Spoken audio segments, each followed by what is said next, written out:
All right, hello there, internet. We are officially live here with Swing Out OKC. I'm coming to you from Oklahoma City and Dallas, Texas, right, Shelby? Yep. All right, we're here with Shelby L Johnson, who is been dancing since 2011. He and I go back to 2014, and he's really become a really big name in the scene lately as both a historian, jazz dancer, and just kind of jazz specialist as a whole. Man, thanks for being here. Oh, thanks for having me. Super stoked. All right. So Tonight's fundraiser, tonight's charity that we're benefiting is Color of Change. So if you guys, in lieu of donating to us or Shelby directly, please go to our donation link at swingoutokc.com/fundraiser, and you'll be able to contribute to a good cause. Yeah, support Black Lives Matter and all that good stuff. All right, so we're going to be talking a lot about history and a little bit about some of the activism that we've been doing lately today. So why not? Let's start at the beginning, Shelby. How are you doing? I am well. I'm Yeah. good.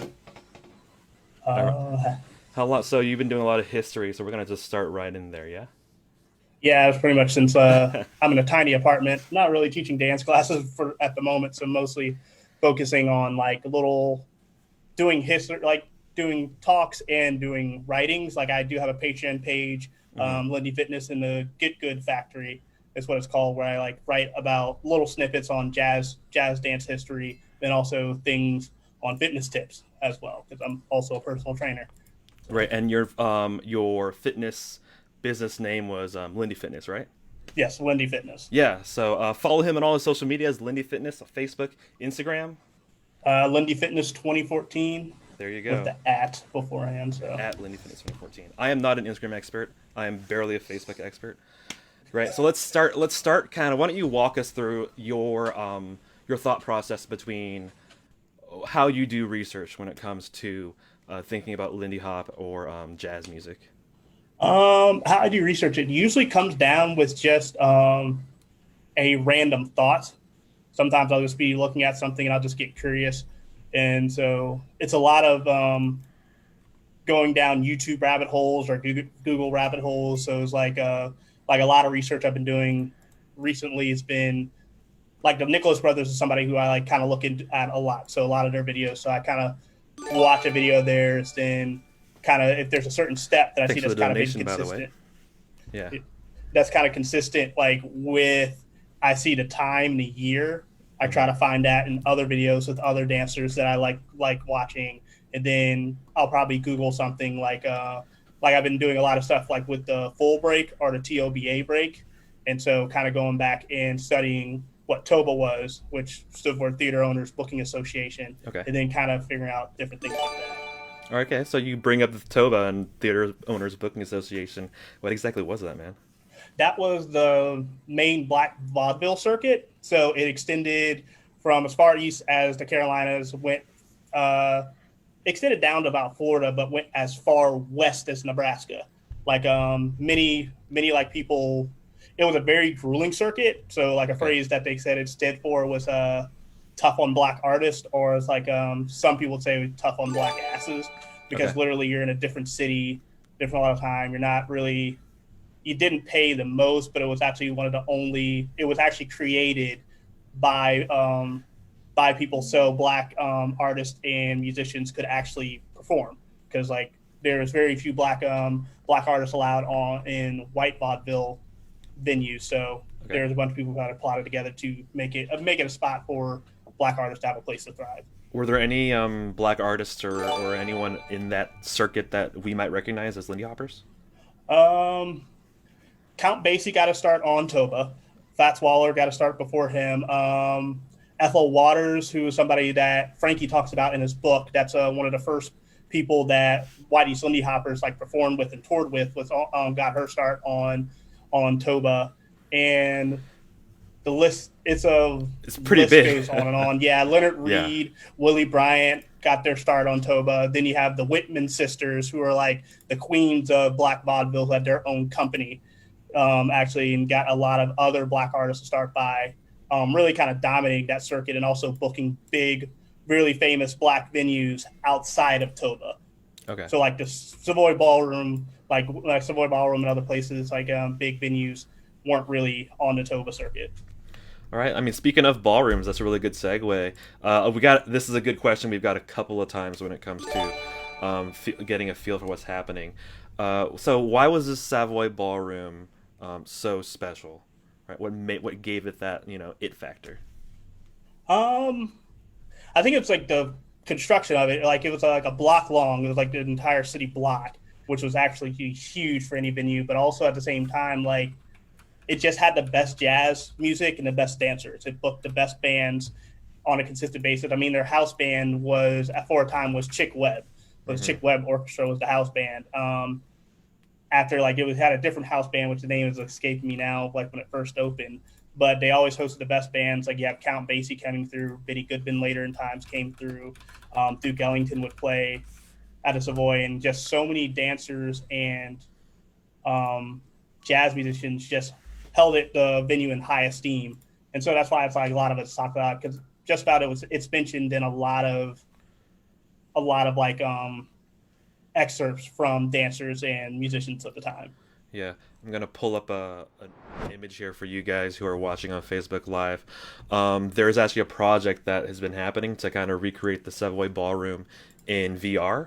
So if you're welcome to Savoy.com, it's a really cool project with a lot of really good links and to images and references and first person tales by Sharon Davis and the other Davis. I completely forgot his name, and I brought him to Houston. So, in addition to Savoy Ballroom, right now we've been talking about the Savoy, the one that's in New York, because there are two Savoy Ballrooms, right? Mm-hmm. What are some of Yeah. the other ones that you think we should know about? Yeah, there's actually a Savoy in Chicago. There's a Savoy Ballroom in Chicago. I haven't really been able to research that as much. The Renaissance Ballroom, or the Rennie, as it's affectionately known as by a lot of the dancers, was big because a lot of the great Lindy Hoppers, like all of Whitey's Lindy Hoppers, they had to dance at the Renaissance first because they Mm-hmm. had like a team dance night where you had to be of a certain age. I'm not sure if it was 16 or 18 to dance at enter the Savoy, but you were able to go to the Renaissance Ballroom and dance there until and a lot of people would dance there until they got to the proper age to be able to go to the Savoy. Okay. So you hear about Frankie talking about dancing there before going to Savoy. Norma talks about going there as well, but like a lot of them said, the music wasn't as good and the dancers weren't as good. But oddly, clicking over to what my degree is in, my master's degree in sport and fitness, Mm-hmm. and I study a lot of sport history. The Renaissance Ballroom is actually famous for basketball. Basketball, yeah. It's actually something they would do. They would have dances and they would have basketball games actually play in the Renaissance Ballroom. It was home of the Harlem Wrens, which is like the basketball historians say it's the greatest team that I've never heard of. They were like the first all black pro basketball team to actually won a world championship, like an all comers tournament. So like a lot of the ballrooms had their own basketball teams, but the Wrens out of the Renaissance Ballroom was the Mm-hmm. best one.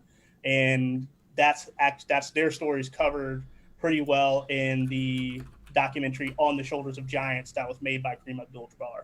Right. So like, As a reference, everyone, there's a really good dissertation that's out there about jazz, basketball, and black culture in the 1930s. It's called "Jump for Joy: Jazz, Basketball, and Culture in the 1930s Harlem." It's an academic paper, and it dives in with a lot of good resources, and it keeps track of a lot of the people involved in those. So that's a good for the research topic, everyone. All right, speaking of jumping for joy, that's a good segue into Duke Ellington. Yeah, yeah, yeah, kind of a lot of those big names in swing music. That leads me to think, Shelby. This is my question: how do you define swing? Yeah. how do I define swing? Um, there's like nowadays, like since we kind of have so much music, we kind of can look back on like the big characteristics. Mainly, it's the rhythm, it's the beat. Norma would always talk about the beat that the music had, and swing is defined by the swung rhythm or syncopation, as they call it, but the Mm-hmm. style of the syncopation just felt like swinging. Yeah. And then you had on like Fletcher Henderson when him and Paul Redmond started composing music for when they had Louis Armstrong in their orchestra. Then you got the aspect of call and response between sections. Mm-hmm. That was kind of really cool. That was really like kind of started by his orchestra and then picked up by other band leaders. Then also like the fact that swing music definitely like emphasizes what they call like kind of the weaker beats, Yeah. rather than the stronger beats. Like as most people will probably say, like 1 and 3 are the strong beats, but 2 and 4 are the weaker ones. And swing music really emphasizes those beats. Mm-hmm. I know that I'm coming at this from an academic perspective. For those of you who don't know, my master's degree is in music, and my master's thesis was on blackness in Lindy Hop and comparing it to ballroom dances and the values in both of those. So we talked last time while we were preparing for this, Shelby, about some of the values of dancers and how those values have changed over the years. Yeah. Yeah. But yeah, like the values of like how the values of like Lindy Hop dancing has changed over the years and everything. And Yeah, we're talking about some of the values and the winners of the competitions back in the when the original dancers were dancing, when Al Minns and Frankie and Norma were dancing, and a lot of the values that we can pull from them. yeah, I think yeah, it's funny because it's actually something I've been reading.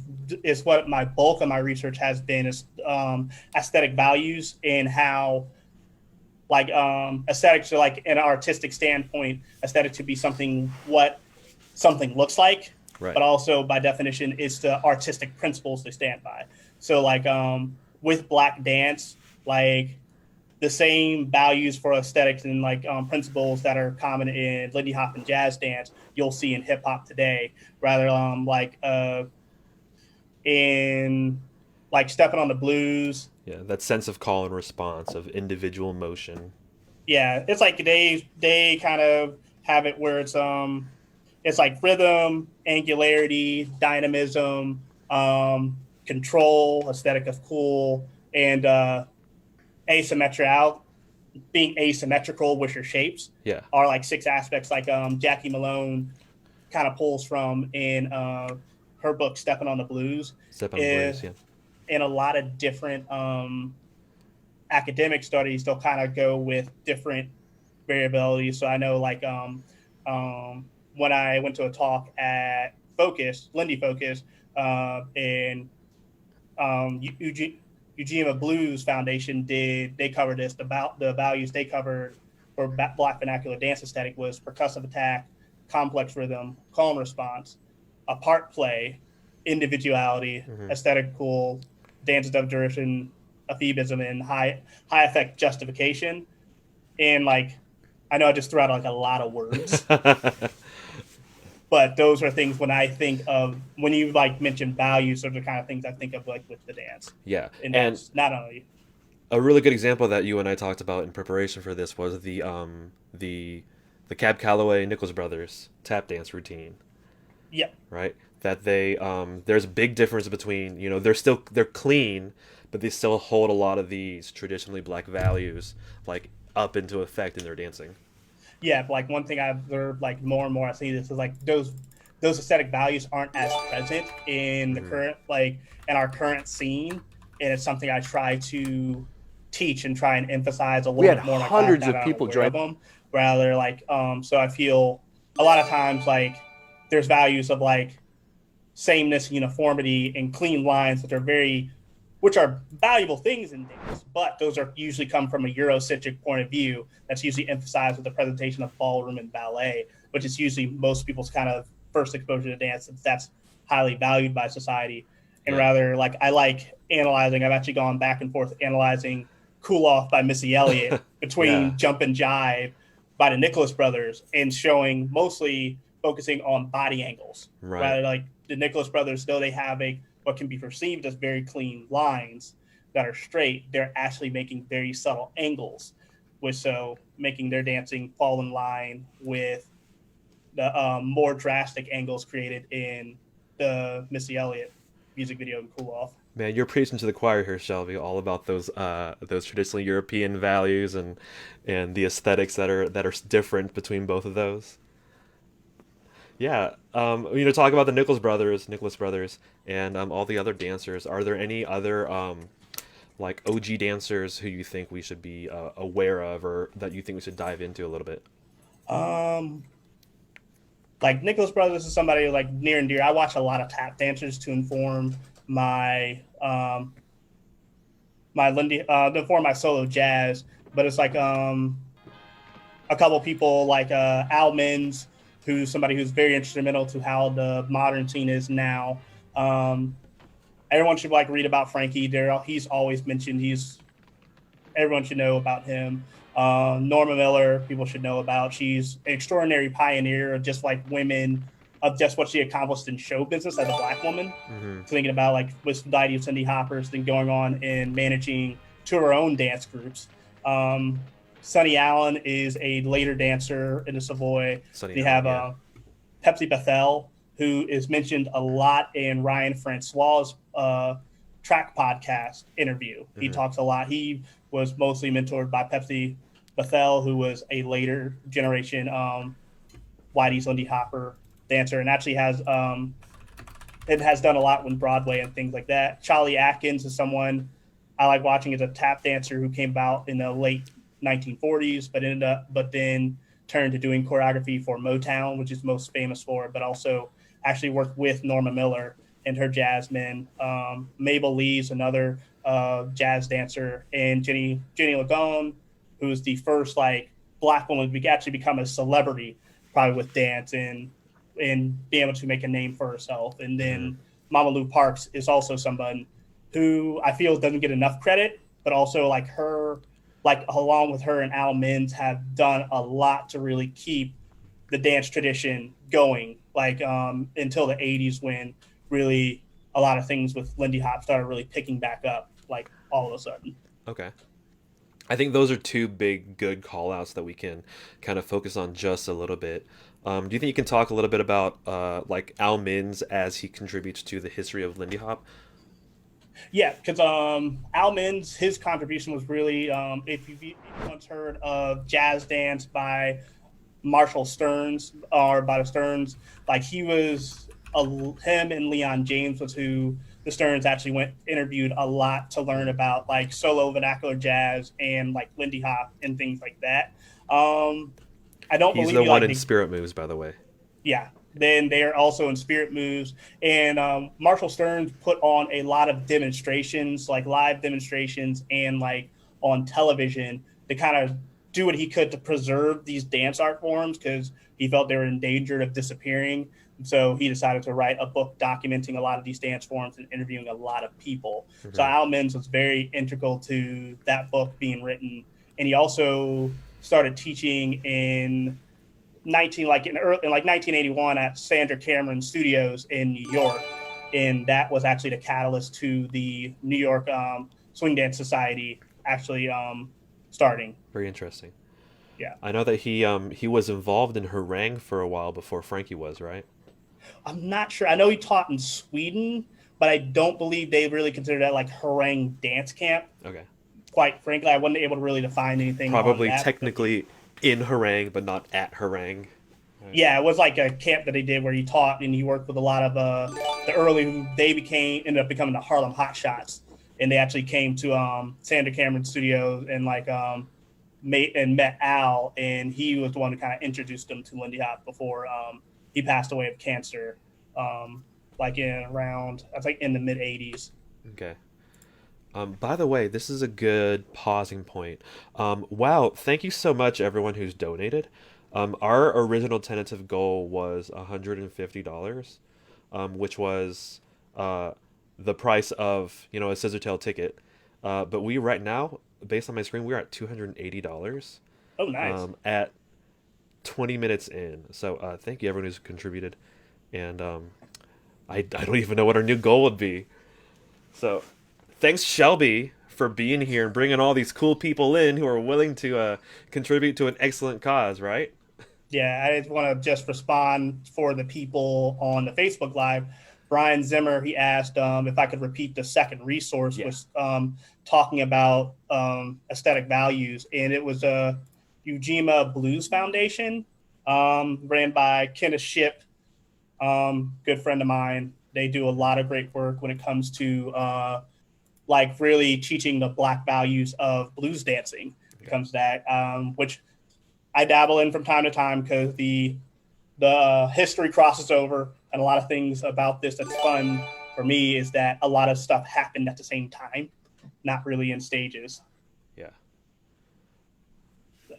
So. We did get another question up in here too about the Savoy Ballroom as a beacon of integration and racial unity. Did you do you know anything about that, Shelby? The Savoy Ballroom was it was an integrated ballroom. I'm Mm-hmm. not sure it was like the only or the first. I know the Cotton Club was segregated. They did not let you. The only way Black people were able into the Cotton Club if you were a server or you were a performer, or if you were famous. I think they would let people in. But if you were Black, you could not get into the Cotton to get to the Cotton Club. I'm not sure what was the deal with Small's Paradise, but I know like there was integration with the within the Savoy. But granted, that does not mean there was still racial tension. Mm-hmm. Like I know Norma Miller said they didn't like that.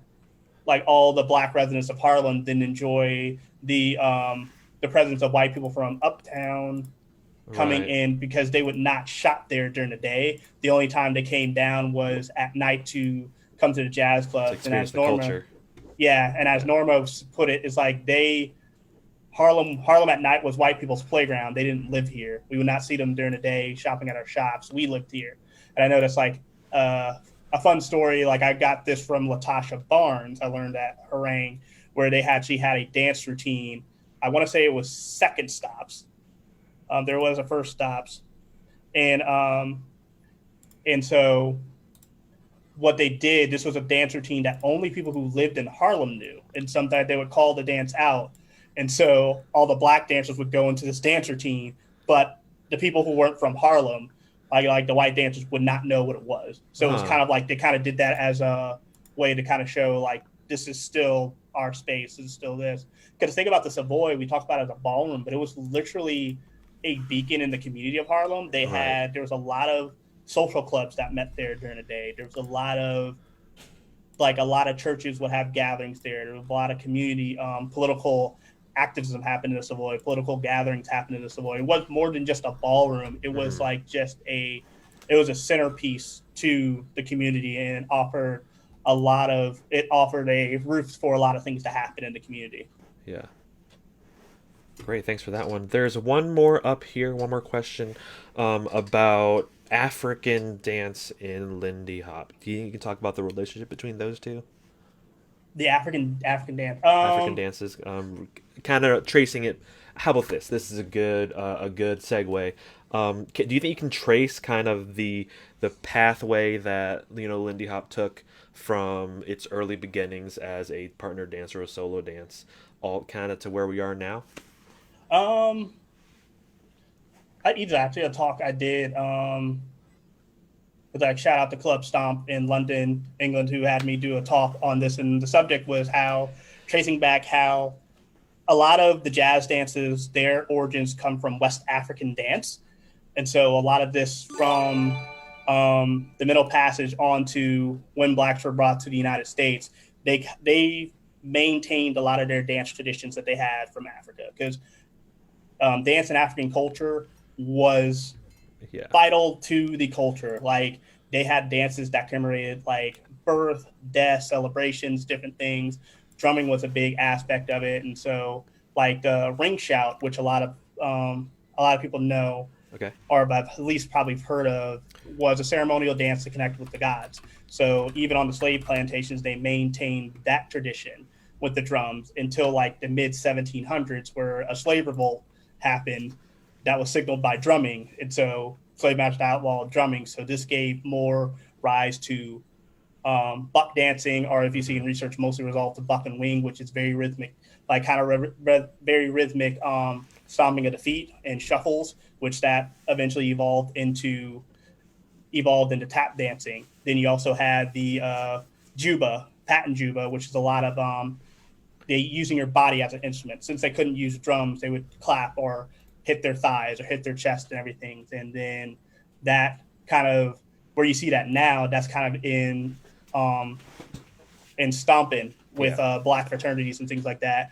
Then you had cakewalk, which also derived from Juba, which was a large group of African dances that kind of divided into other dances. And then you had Charleston is traced back to the dance of The Black Bottom. The Gullah people. Yeah. Gullah people are Geechee culture, as they call it. So like if in Charleston, South Carolina, so that's where that dance comes from. And if you like go through Charleston, there's a lot of connection with that Gullah culture in the city. And so on with Cakewalk coming from the Ring Shout, which is still present to today, and historical Black college marching bands, which the Cakewalk kind of went to second line parades, which started off with like vaudeville and minstrel shows to kind of get people attracted, and also medicine shows. They sell like medicines that usually didn't do anything, but it was a way for people to make money going from town to town. Yeah. All right. Thanks for those great questions, everyone. I know you brought up a couple things, especially with the naming conventions of some of these dances. A really good conversation that's been happening lately is kind of what do we call East Coast swing and what do we call Lindy Hop? Yeah. Yeah, that's the one. I won't say I never liked it because when I was a baby dancer, people said East Coast swing. Yeah, I'm that's like, what we called it. I just kind of went with it. Yeah, but, that's the opposite of West Coast swing. It makes sense, doesn't it? Yeah, but more and more I went on, I realized that East Coast swing is an invention of ballroom dancing. Right. It came about in the 1940s as a offshoot of Lindy Hop, and I'm like reading my notes with what came from like Arthur Murray. If people who are here in Dallas have ever seen me in a drop-in lesson, I do take low blows at Arthur Murray during my history kind of summary at the beginning of lessons. And so they kind of did it, and they phrased it in the Arthur Murray website. They wanted to teach a more tame version. Okay. Like, that's kind of racist, Arthur. I'm just going to call it what it is. A more tame version. They felt Lindy Hop was too unpredictable and too rhythmically complex to teach. So they came up with a more simple pattern of 6-count moves. And there are 8-count patterns. I think I would have to find some of the books that they produced. Yeah. They wrote this down in. They call them Lindy Basics. Yes. As a swing out. That's what they label them. Yeah. So like they packaged East Coast swing is the packaged version of Lindy Hop to make it simpler, to make it more marketable, to teach it to white people, and to disconnect it from all its blackness. Because once again, tame the dance, which the reason probably people want to go, why would that be racist? Anything that came from black culture in the mainstream United States is looked at as savagery. Yeah. Like jazz was not really looked fond upon because it wasn't clean. It was deemed unclean, and seeing how people danced it, they did not see that it was something tamed. They just found it was wild and animalistic. And so to kind of see something like the Arthur Murray Ballroom Studio say, oh, we needed to tame this, so we made this so that way we could have a more civilized way to enjoy in this dance. Yeah. If any of you are interested in kind of a little bit more about what the ballroom scene is doing right now, you can just search ballroom certifying syllabus on Google, and you'll see they're all just a little bit different, and most of that is because of copyright reasons, ironically enough. When Arthur Murray, like you mentioned, when Arthur Murray first started doing East Coast swing stuff, they needed to copyright it, so they had to give it a unique name. Yeah, because he had one name, and it was like I think by this time the studio started in like early 1920s, early 20s, yeah, early 20s. By the 40s, he had like 70 some odd studios. Yeah, like so. And the funny thing is about the books, and I know it's like they talk about how it was actually they categorized it street swing. Street swing, yeah. There was actually a big shout out to John Tigert for bringing this up. He said how he expressed a discomfort with street swing, and I told people like it's a statement based in racism. Yeah. And seeing that's what was put in a lot of these like teaching books for ballroom, and in fact, it's like kind of like listed on the Arthur Murray website. Like East Coast swing was a way to have a more tame version of Lindy Hop, to address it as street swing. Yeah. And it's like there's too much But well, racism. we danced it in the in ballrooms. What do you mean street? Yeah, Yeah. so it's like in street, it's like it's a negative connotation. I tell people all the time, it's like I've never seen street used in a positive connotation, Yeah. especially in reference to something that came from Black culture. Uh-huh. So yeah, but like a lot of these books, he had his own book, and then a lot of his Arthur Murray's, a lot of his teachers from his studios went on, and they were making their own books, so they had to change the names of things like that. Yeah. And that's why they all have different names for the patterns and moves as well, because they have a unique syllabus to kind of match that. You can find old videos of Arthur Murray teaching shag, collegiate shag, back in like the 1920s, even though they didn't start labeling it as East Coast swing in the 1940s. Yeah, there's something like this that was funny. I think it's has to be tied to ballroom. Like I had to go to. I'm like literally going to like the Harangue website right now.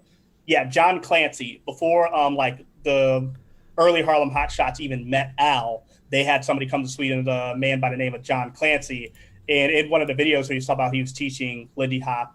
I think he was teaching something from a ballroom studio because he showed something like in a video that Leonard Westerland showed. He is teaching something called a Cinderella step Uh-huh. or something That's like a that. that's a ballroom step. And Yeah. like and most everyone in the room is kind of like Cinderella step, and Yeah. I'm like, That comes from waltz. I'm thinking that's ballroom. But yeah, and I think probably one studio, like from what you're saying and what we're kind of bringing together, one studio called the Cinderella step something in waltz. So to avoid the copyrights, they just attributed to Lindy. They just attributed to Lindy Hop to get away from it. And it's really interesting to see the way that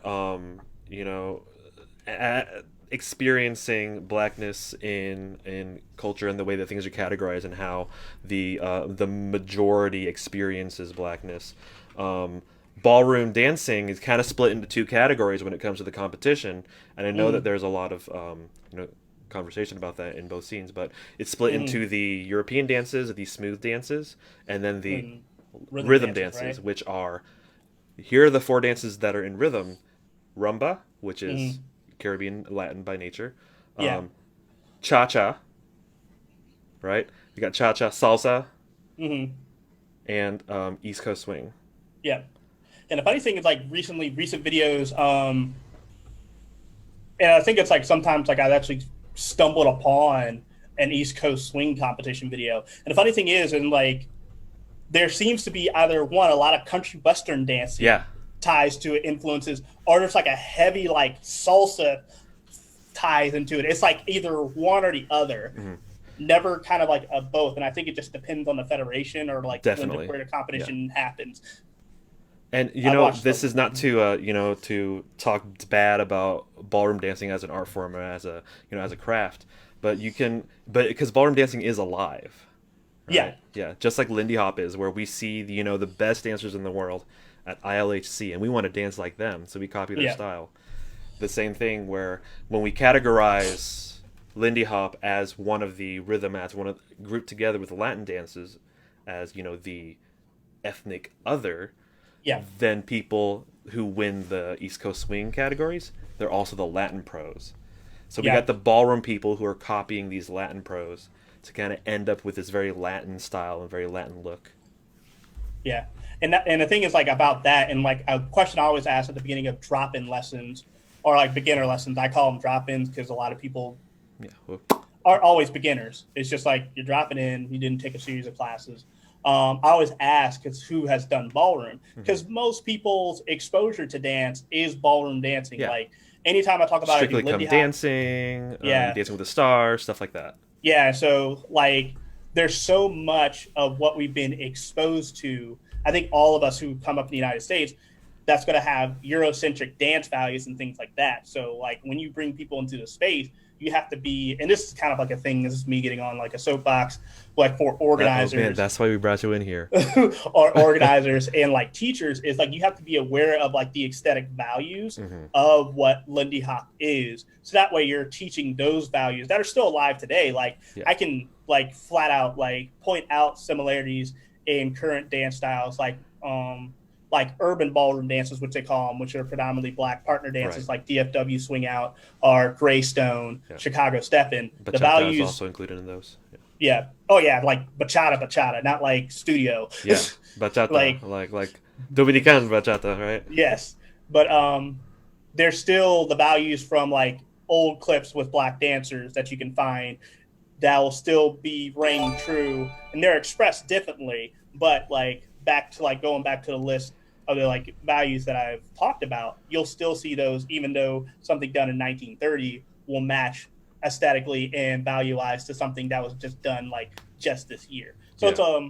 these dance styles, these dance forms are still alive and well, which is which is a lot of people kind of talk about like this dance dying, and I'm not segueing into a Alive point and of like kicking. a well, like the dance is still alive because after even though after the Savoy Ballroom closed down and Lindy Hop kind of stepped back from the limelight, you had people like Mamalu Parks who was actually like told by Charles Buchanan, hey, maintain the tradition of this, and she continued to train dancers and people for the Harvest Moon balls Yeah. like in the 1950s. And during the 1960s, they had a team like the Mamalu Park, like what was it, the Mamalu Park and her Her Parkettes parquets, yeah. and her Parkettes. They toured for like what 29 years, Yeah, something like that. they went up well past after Mamalu Parks died. Yeah, Yeah. they were still going, and like she was still doing Lindy Hop and still producing. I think honestly, I think if I and I need to check this, and like it, I think her dancers touring Europe is how Rand Francois got exposed to Lindy Hop and stuff Hmm. in the UK, and so they are still keeping this dance alive. And like I said, with Al Minns and Leon James, they're doing stuff where they're on different TV shows with Marshall Stearns, demonstrating these dances and showing how they're still around. And they're still social dancing. It just wasn't the centerpiece of American pop culture. And a lot Right. of people talk about like in respect to us lacking black dancers, it's like, well, they abandoned it and moved on away from it. And there's two caveats to that. Hmm. One of the reasons, like going back to talking about like the origins of jazz dance, once the transatlantic slave trade happened, and once those slaves were put on boats, that started a process of mainstream white society trying to destroy black culture. Yeah. So continuously from that point on, these people had to reinvent themselves. So you had a combination of people from different tribes combining different dance traditions and musical traditions with each other to maintain humanity. And so, like I said, in the middle 1700s, they took away drums. Okay, so what we got to do now to keep our dance tradition? We're going to use our bodies as instruments. We're going to create banjos. We're going to create Yeah. fiddles. And then so constantly at every turn, you had things where they're getting policed on how much they could gather. So they had small cabins in the woods that they would have to walk miles and miles to have parties and stuff to get together and dance in secret and have like these small little Hmm. things. And so a lot of the racism in white supremacy that kept trying to demote black culture, that caused really that was the catalyst for African Americans to constantly innovate. Hmm. It's not, and I think a lot of people they mention that and think is, oh well, blacks just want to innovate all the time and just want to move on, like and kind of get bored with something. It's like, no, it's more that that's a survival tactic because anything that gets mainstream popularity from black culture. I mean, minstrel shows is a great example. Yeah. Like literally, what minstrel shows were. It started in the UK, and then in the United States, they kind of wanted to take something be different. So what they would do, they would take black cultural dances and make fun of it on stage and wear blackface and push a lot of these things. So literally, and once again, "Stepping on the Blues" by Jackie Malone covers this beautifully. And once something that came up on black vaudeville or black minstrel shows, Yeah. you saw white companies stealing it and then changing it. And so, what did the black artists have to do? Reinvent themselves.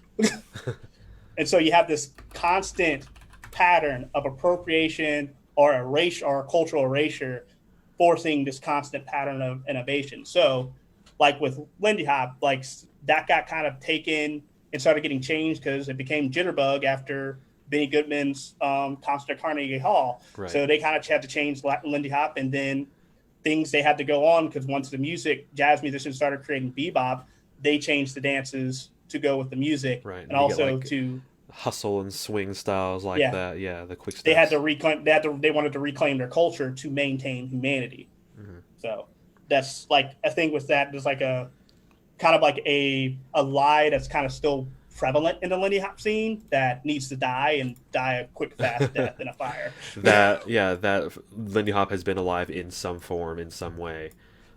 Yeah, also like shout outs to people who kept kind of this dancing tradition alive. Charlie Atkins. He's covered a lot in Jackie Malone and Stepping on the Blues as well. A whole chapter developed too. He was in a tap duo, Honey Coles and Charlie Atkins. Uh huh. Charlie And Atkins. and they came kind of later. Like a lot of their videos and clips I start seeing, they don't appear till like the early 40s. But as tap dance kind of fell from the limelight, he ended up becoming a tap teacher at a university. But then in the 60s, he was the staff choreographer for Motown Records.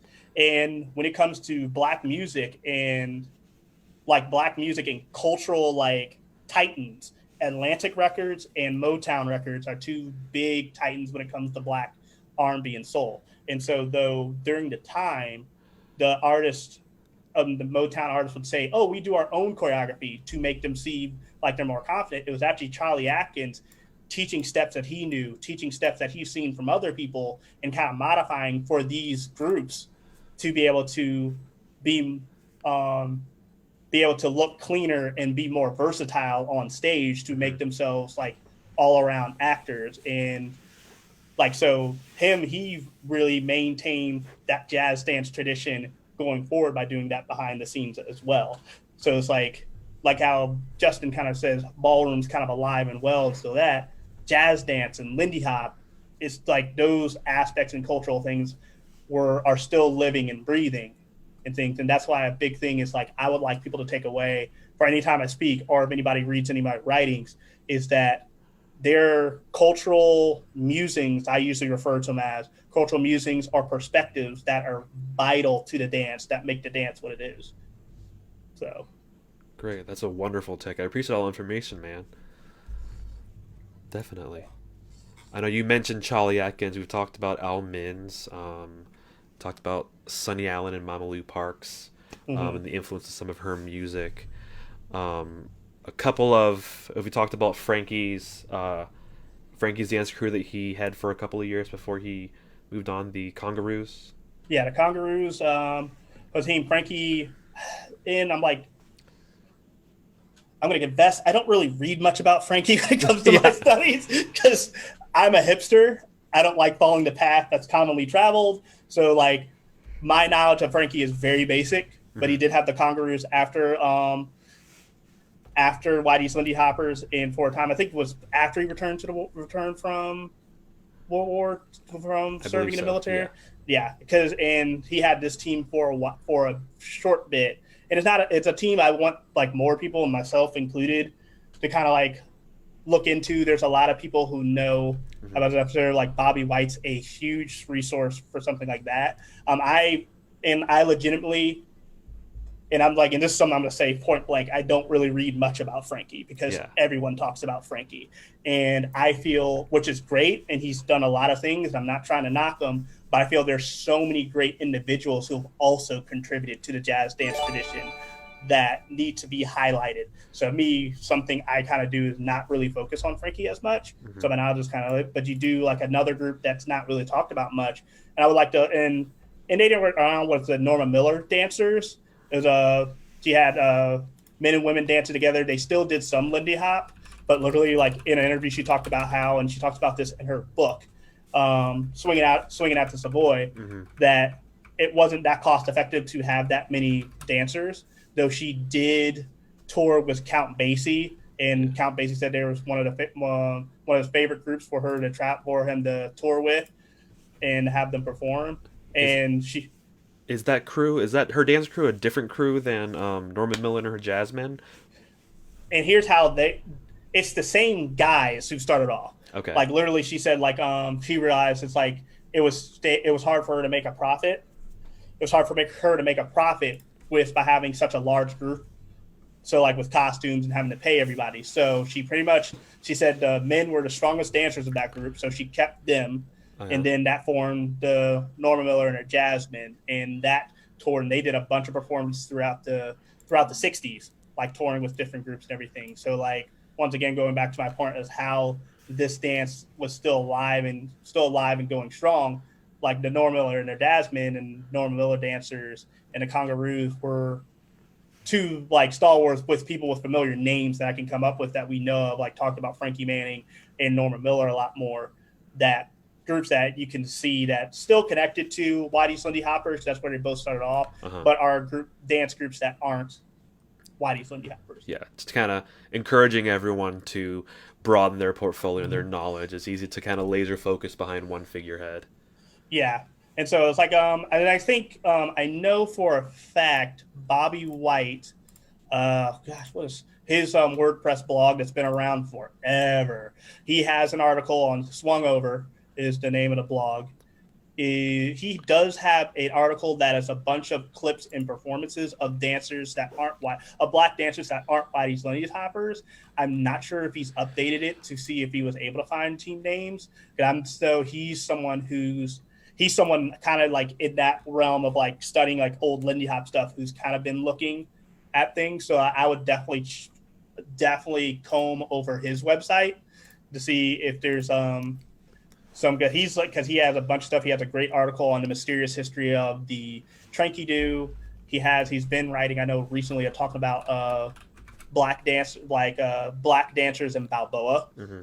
That's something he's actually giving. And shout out to Desiree in Great Lakes Balboa Escape. They're doing a panel this year on Balboa in color, with a excellent to talk about like non-white Balboa dancers, because how the dance kind of been presented and how we learned. People assume It's a very white dance. It was a very white dance, even though I've come into contention with that notion, because Lindy Hop was danced in places called juke joints, and they were danced in rip parties. So they were danced in very crowded bars and stuff. I think it'd be so for people to kind of be able to dance in a closed space. I'm pretty sure it's like, you can't tell me there weren't black couples dancing chest to chest connected and doing essentially just fancy footwork with barely traveling. Just knowing the nature of so many dances today, with Chicago Steppin', which is hella good footwork. And just going off my theory, and this is once again, so asking how I built up my research, making an observation about something and kind of seeing it where it ties, and just trying to bring things together, like seeing how Chicago Step-In is dance, and like Greystone, but it's very footwork. There's a lot of black dances that are very footwork intensive and rhythmically intensive. Pure bow is one of the most fun things, where it's just, you're just shuffling your feet in very fancy ways. And that kind of goes back to West African dances that people observed a lot of aspects of on plantations during slavery. A lot of shuffling, Marshall Stearns in jazz dance explains a lot of dances as shuffles, rhythmic shuffles. So black people shuffling, they did Balboa. It just makes sense, because that's kind of another racist notion that kind of goes around with the swing dance scene, is that black people didn't do bow. Black dancers shouldn't do bow. So. You mentioned Swung Over. That was with the Bobby White blog, right? Yeah. Are there any other online resources you recommend we really take a look at? Good segue, because you're already in that box. Look at that, all those links. How about this? While we're preparing that, we had a question come up about where anyone can find more of your writings or recordings on any of these topics. I do have a Patreon page. Let me see if I can get the link up, and I'll probably. Oh gosh. Is it patreon.com/Shelby is the best? Because it's true. It's patreon.com/getgoodfactory. All right. Yeah, it looks like, oh yeah, Amanda linked it for you. Look at that, right into the Facebook. I'm going to go ahead and send it over here onto the Zoom for those of you who are watching the raw feed. Yeah, so the Get Good Factory, if for people who see me on Instagram or see my posts from Instagram on the Facebook, that's my self-affirmation of my talent. Get Good Factory is I pride myself on my hard work, and I pride myself on being not only to get myself better, but others better with dance and fitness. So if you always see like the hashtag Get Good Factory, like on my things, that's usually what that mentality is. And so, like my Patreon right now has been more of a history, jazz dance history thing because so like I have small writings. It's a lot of my articles are intentionally short because I want people to write. I want people to go and research things on their own. So it's kind of like, okay, here's some good bullet points. Now it's like follow these other things and read up on these people. But I do have some long pieces. Like I just recently wrote about Black and Blue review, um, the Black and Blue review. Pretty much mostly that was a show that was done in the late 80s. It was a commemoration. It was a dedication to the black vaudeville tradition. So black jazz dance performances in the 1920s and 30s. The only thing I heard about this when I was coming up as a dancer is like, oh, Frankie Manning won a Tony for this. So like in the article, I highlight the people who worked on it. And Frankie Manning was part of the choreography team. He was with 3 other choreographers. See how well I can count. Henry Latang. 3 other choreographers. I got a master's degree and I can't count to 10 sometimes. It's fine. Henry Latang was somebody who started teaching. He started teaching dance like back when he was 17. Had his own studio. He's taught Eleanor Powell. He's taught a lot of famous tap dancers. He taught Eleanor Powell, which was believed during her time was the best. She was the best woman tap dancer of the day. He's also taught Gregory Hines, who's in the movie Tadpoles. His brother. I'm like trying to bring up like his thing. It's so many people. Yeah. In my research, I have like learned so many things and forgotten so many things. I mean, there's a lot of really pivotal tap dancers that we as kind of partnered dancers, 2 people dancing. We forget about a lot of those really important tap dancers who were pivotal to jazz dancing. Yeah, Debbie Allen, Savion Glover, who's like pretty much like probably the biggest name in tap like today. Billie Holiday, he taught to dance as well. Also, he was on Charlie Atkins was also part of that staff, and so I talk about him and his career, but also and then lastly, but and definitely not least, Fayard Nicholas was also a choreographer on that team, and Fayard is one of the Nicholas brothers. He is the older brother. There's Fayard and Harold Nicholas. Fayard taught all of his siblings how to dance, and also taught Harold how to dance. And actually, the first time they performed. The first time he actually performed, he performed with his little sister, and they were the Nicholas kids. Then later on, he started performing with Harold, and then the rest is history. So, yeah, it's like I felt like, and I've also highlight the vocalists on the show who are like who are just titans in what they did with R&B and soul. And the show is a celebration of blackness in a way. And I kind of write about how that show is that. So that's kind of like a good example to explain. It's like, it was something that kind of like, I would kind of wish was presented to me differently when first mentioned, because even in Frankie's book, I'm not sure really goes really into depth of what it was. And so that's kind of material. You also learn about workout stuff, and I remember to post about it. Well, for those of you who are joining us on Facebook, I'm sharing a YouTube video right now called Plenty. I just looked at it, y'all. Called Plenty of Good Women Dancers. It's a documentary about the women dancers of the 1930s and 40s, the black women dancers. Brian Zimmerman brings up an excellent point. Alice Whitman was she was regarded as the best in her time. With it, it's like they're like the early 1920s. Like her and Eleanor Powell are definitely, for their part, Eleanor Powell's more known because of film. Like in the early 1920s, there wasn't really much film or information to probably get anything on the Whitman sisters. I want to give a shout out to my friend Katie Colbolt. She is in bed right now because she is in Spain, but she actually has an awesome video covering the Whitman sisters. So more about that. But yes, Alice Whitman is definitely, she was heralded at her time as the best like woman tap dancer of the day. And fun fact is Barrett Nicholas learned how to tap dance watching her dance in in the theater that his parents were pit orchestra musicians for. So Fayard learned by watching Alice Whitman, Leonard Reed, Bill Bojangles, Robinson, and then practicing stuff. I'm sure probably sometimes, like if he was hanging around, people probably like, "Hey, Fayard, here's a step," and he pick it up. Then he teaches siblings. So more Right. headcanon. A lot of these. Let's do this. Let's talk through a couple of the resources. Everyone, we will go ahead and make a Google Doc and share a lot of these links, videos, documents that we have, and some of our research notes for everyone to see and access at their own leisure later on. Yeah. Let's go Yeah. ahead. Let's talk through some of the good links, some of the good videos, some of the good interviews that you want to share. Yeah.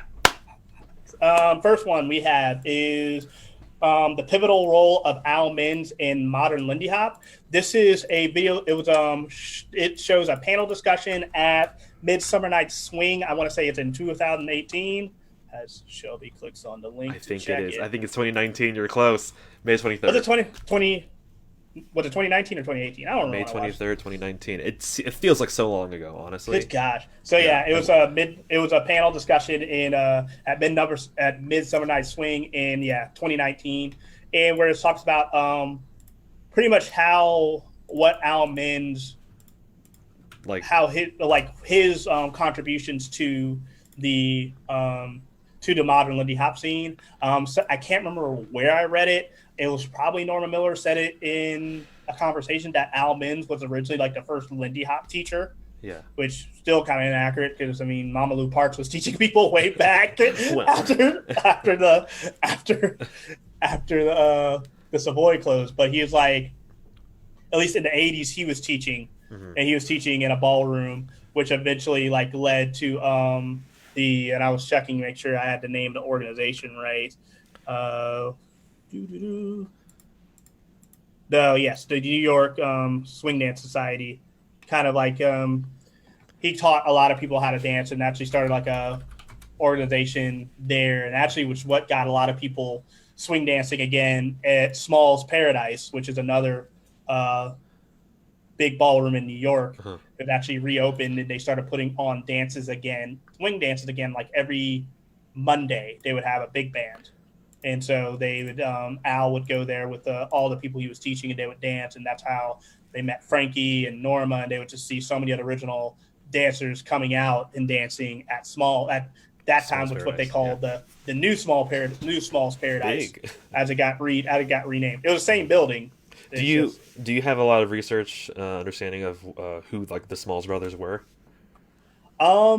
No, outside of trying to figure out when they started having Lindy Hop dances again, I don't really have like Small's Paradise was actually like it's on my list because I want to highlight the other ballrooms in New York, but I haven't really gotten I haven't gotten deep into that research yet.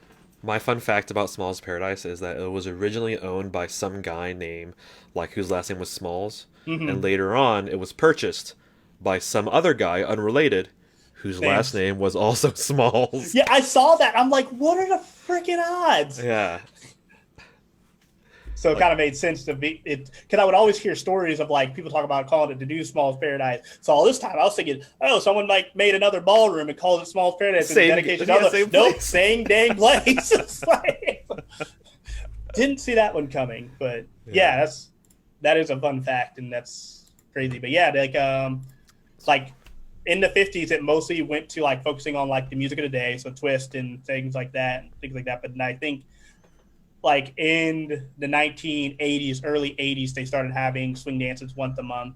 And then that's when people were still social dancing. I'm sure social dancing was still going on. Like with Lindy Hop, some people had to still be doing it. I just haven't found documentation of it yet. It's a good segue to talk about some of the Track podcast with Ryan Swift. Right, some of those are really good. He interviews, by the way, Ryan Swift, really good person in the scene, who made 51 episodes of the Track. That's at thetrackpodcast.com. A couple of good ones are, of course, the ones with Norma and the one with Don Hampton. Yeah, he interviews Don Hampton, Norma Miller, which is a good one. I mentioned his interview of Ryan Francois, and Ryan talks a lot about Betsy Bethel. That one like those Eve, like the ones with Norman and like Dawn, it kind of changed like it really changed my perspective on dancing. Definitely. But like freaking Ryan Francois mentions a conversation he had with Pepsi that kind of changed my approach to how I study the dance and how I look at it. Like he was talking about how he was asking him how he like what if he asked him like some way of like if he knew Charleston, and Ryan Francois said he didn't, and he asked like how could he be a Lindy Hopper but not know Charleston? How could he be a Lindy Hopper and not know Black Bottom? How could he be a Lindy Hopper and not know African Stomp or this that? And like what Pepsi listed was a bunch of jazz dance styles and forms, but that are when you read like the definition of Lindy Hop, it talks about how a number of dances were kind of collaborated together with it, and the partner dance aspects comes from a lot of people talk about breakaway,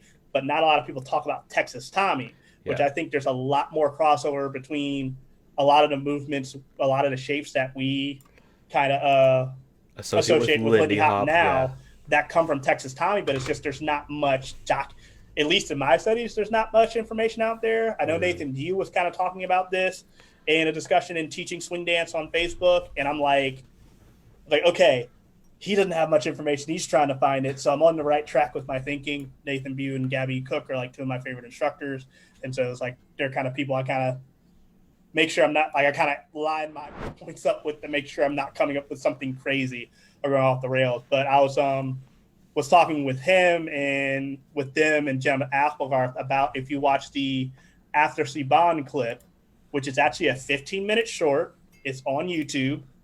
So if you just search after, then Siban, you can watch the entire thing. The dance clip that we mostly attribute to Breakaway with Shorty George Snowden and Maddie Purcell. Yes, remembered her name. I have a terrible habit of like forgetting followers' names, and it makes me feel like a sexist pig every time I do it.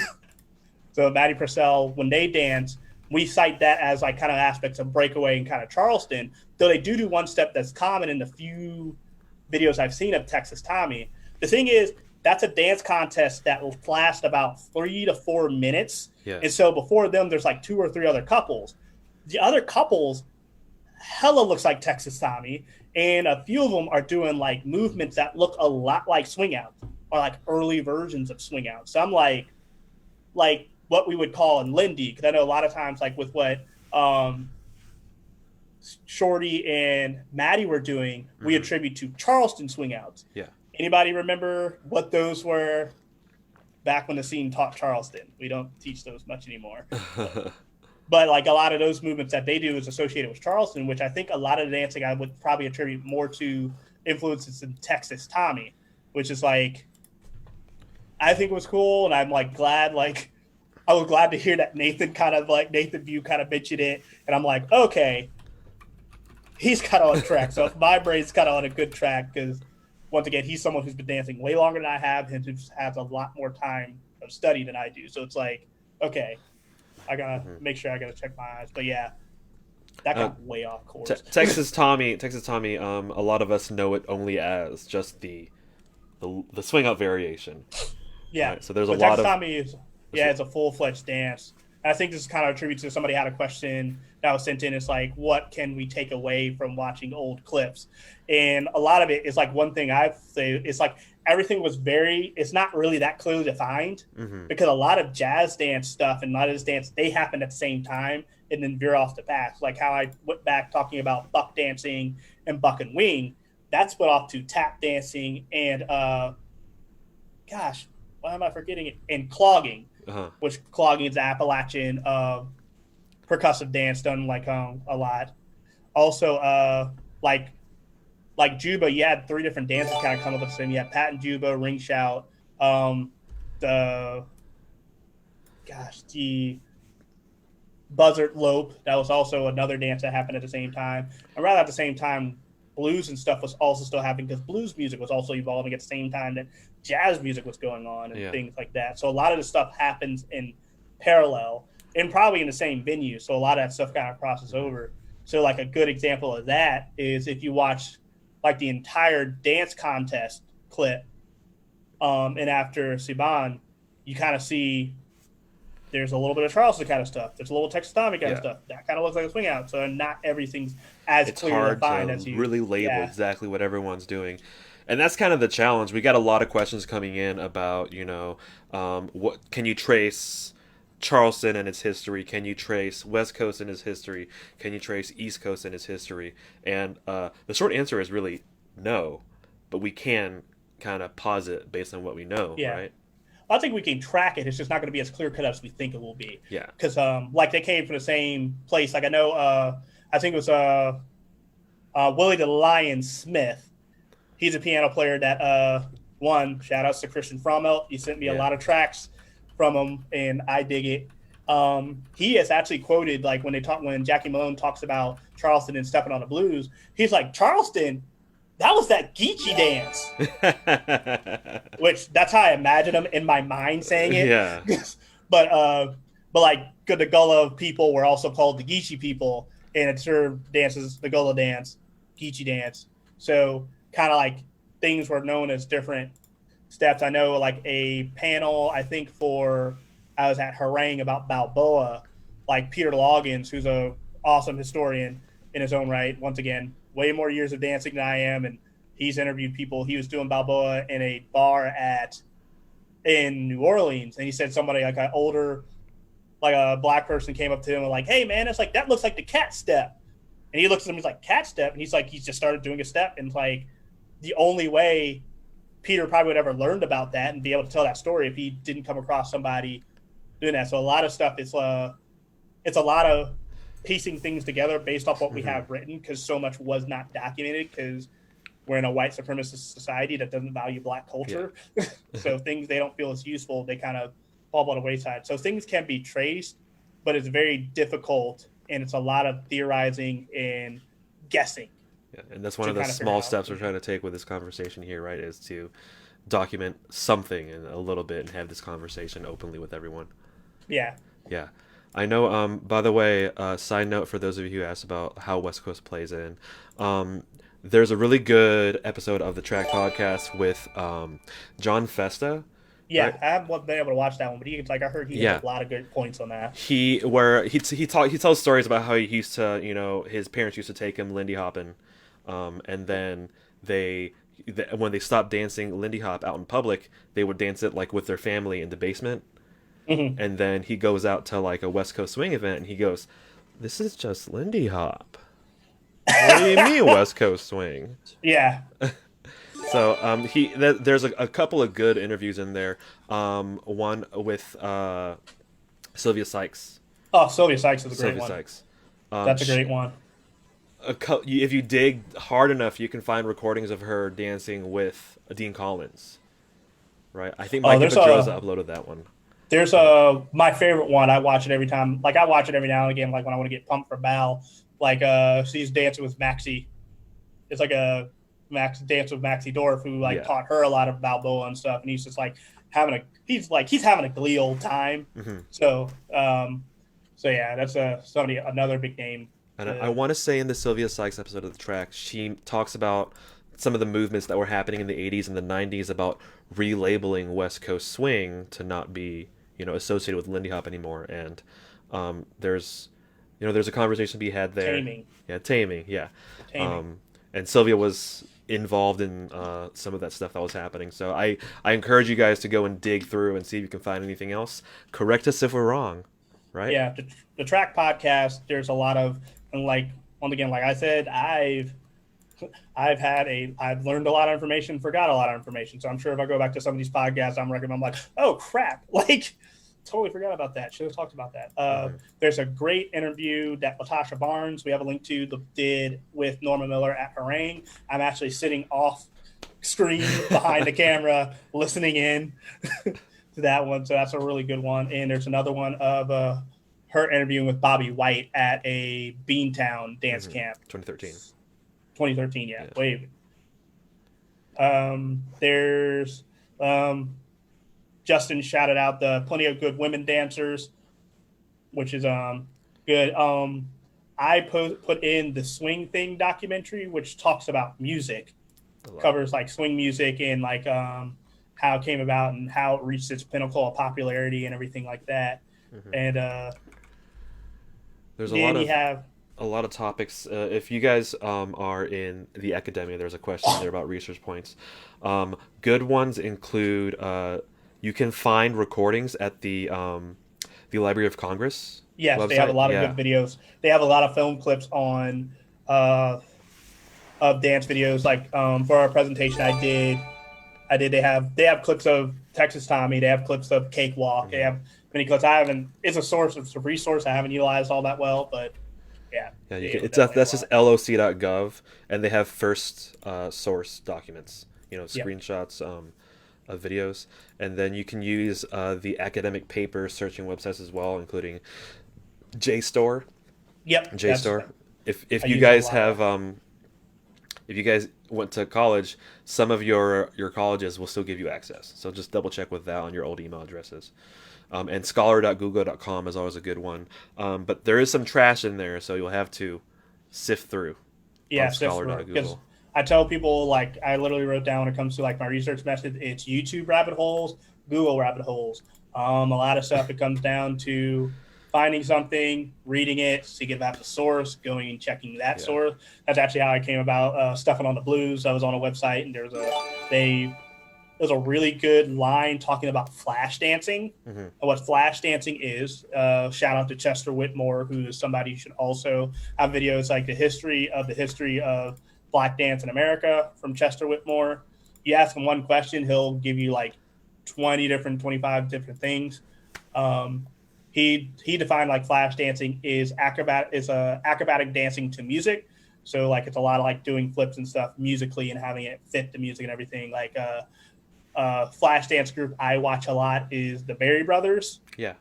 which they're incredible. A trio of three dancers. They tap dance. A lot of things they do is will goes with like dancing with canes, but they also will do acrobatics where doing flips, launching each other in the air, kind of like twirling each other around and throwing somebody into a jazz split and things like that. Hmm. So yeah, their most famous thing is they actually jump off a balcony over a bandstand in a film from the early 1940s. Yeah. If that clip is on YouTube, I also write about flash dancing. It's on my Patreon page, and there's a link to that. Funny story about that. Frankie talks about he actually tried to imitate that at the Apollo Theater, And that's where he and threw off his that's where back, right? Yeah. he crashes and burns. He falls short. The rest of the rest of the team is still dancing, and he's trying to like get all everyone's like playing books together, and he's still yelling at everybody to keep dancing. And so it was like a hilarious sight. And then like the stage manager was like, "Hell, are you gonna do that?" He's like, "You gonna do that again?" He's like, "Hell no, I almost broke my neck." So fun fact, story I have about Frankie Manning. I got that from his book, Ambassador of Lindy Hop. So Very cool. I think those are all the questions so far. We did get one about collegiate shag. Are you super well versed in that history? nope, I should be more well versed because I did live with Ryan Martin for a couple for a spill, but now collegiate shag I haven't really been able to touch, which is funny Hmm. as much as I DJ for it in Dallas. Well, DJ'd for it when we had dancing in Dallas, but it's a I think it's the Collegiate Shag channel. Ryan Martin is someone who knows a lot of history and kind of phrase about this. Hmm. Also, I can't remember his name. We can Forrest. you can track back a lot of the collegiate shag recordings and lessons all the way down to Arthur Murray in the early 30s, late Yeah, 20s. So you can find a lot of videos of him doing collegiate shag and teaching it. The slow, slow, quick, quick, slow, slow, quick, quick, using that exact language. yeah. And there's aspects because I think with Collegiate Shag, I think there are semblance of it, elements of it that you see that later become Collegiate Shag in Texas Tommy. Texas Tommy. Like there's just some kicks and things that happen that look like that's Hmm. done out of some movements in Texas Tommy videos that remind me of Shag. Yeah, So, you can watch that video of Shorty Georgia dancing with Big B, and you can see that's a collegiate oh yeah, shag they thing. do That's something. collegiate shag, right? Oh yeah, that's even when it's a video with Maddie Purcell and After Sebon, their last move where they kind of do kicks off. that reminds me, and side by side, that reminds me something of collegiate SAG. It's just like one thing. It's like finding documentation of Black dancers doing it is very, very hard to find. Yeah. Like especially, yeah, especially after I think after like Lindy Hop with mainstream becoming Jitterbug. Like I think a lot of times that's when you saw the Southern California dancers appearing in films because nobody was hiring Black people. They weren't hiring Black pros, but you can find some old, like I think they were predominantly Black films with Black dancers social dancing who are may not be pros, but there are people who like were avid social dancers, like in the late to mid 40s and early 50s.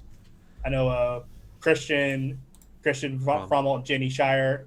They showed us a class video of people we believe they're in Texas of just them doing 3-wall swing outs is their default swing out.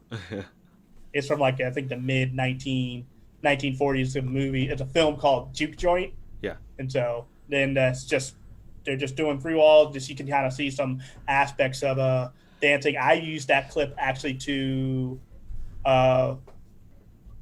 break down breakaway dancing. So like something unique, apart, as I said, Ujima Blues talks about a part play. That's two dancers to their partner. They're both doing things that are different.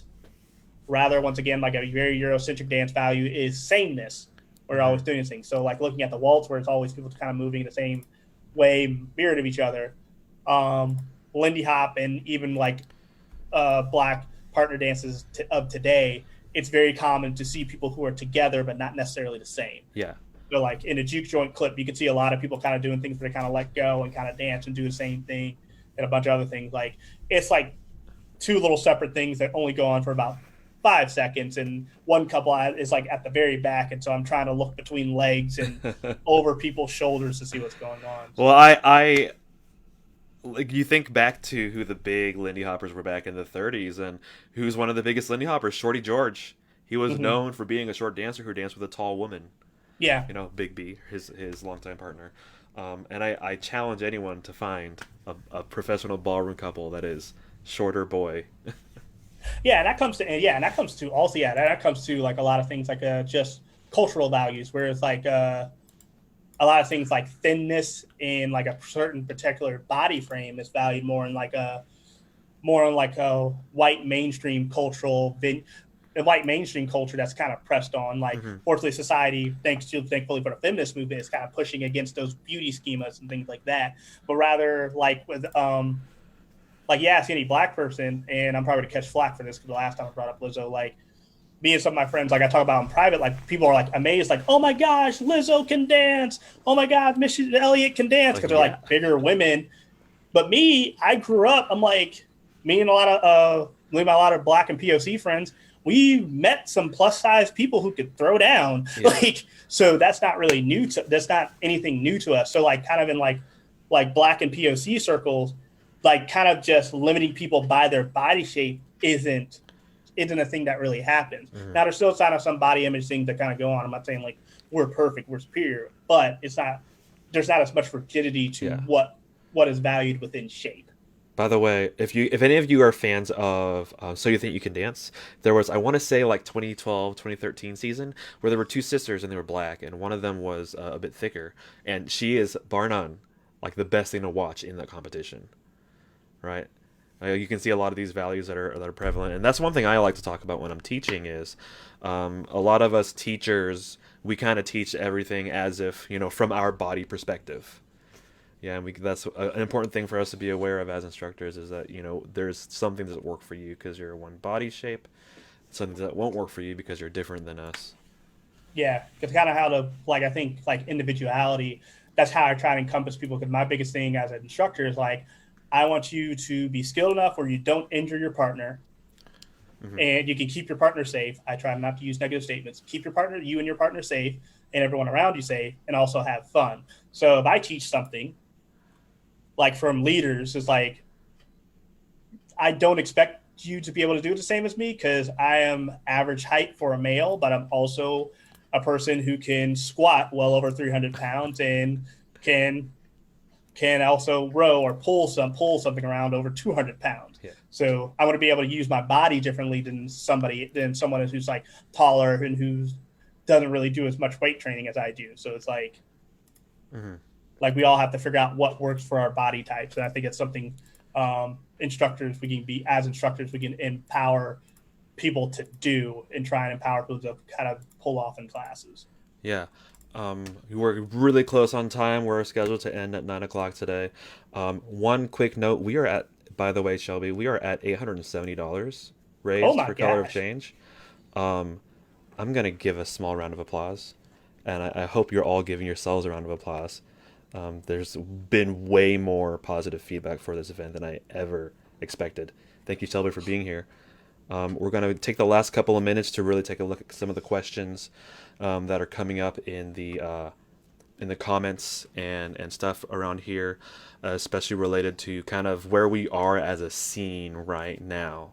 Holy thought we were Yeah. going to 9:30. Oh, you want to go to 9:30? We can go to 9:30. I thought Okay. I was like I was like set to go for 2 hours, man. All right. I'm going to ask one of my fellow council members. Sarah just texted me. I swore I thought we Let's were see going what for she 2 says. hours. Let's see what she says. She says, Sarah officially says, "Yup, we plan for 9:30." Okay. Okay, because I was wondering, because I'm like, wait, 10 minutes? Crap.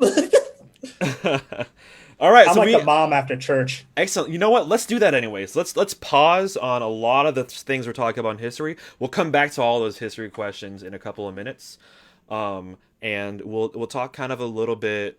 We'll talk a little bit about what we're doing right now, the state of the scene from your perspective, and also ours being in Oklahoma and Dallas. We have kind of a very regional, unique perspective on what's happening here for us. So Shelby, what's your take on the state of the scene? State of the scene. Yeah. How blunt can I be? Can we all take a deep breath together? Well, first off, we're not dancing. That's kind of a big, important thing. That's a happening big right thing. now. Yeah. I think for me, like the first thing that comes to mind, state of the scene, is about damn time. And what I mean about that is I've been kind of really pushing to incorporate Blackness and history in Lindy Hop since 2016. Because when you have Norma Miller look you directly in the eye and say, "Remember us," Yeah. you're going to do what you can to have people remember them. And it's like a lot of times, and there's been dancers before me, like three that come to mind. I like want to shout out who are people who've been big encouragements to me: David Stone, Sarah Deckard, and D. Daniels Locke. Mm-hmm. Or people who bring up a lot of things like that, who before me were kind of talking about these things, and then the scene kind of pushed people away and kind of were very resistant to the idea. So also like with that, it's like even like in my home scene, it's kind of taken time and just me kind of doing this for it to take traction.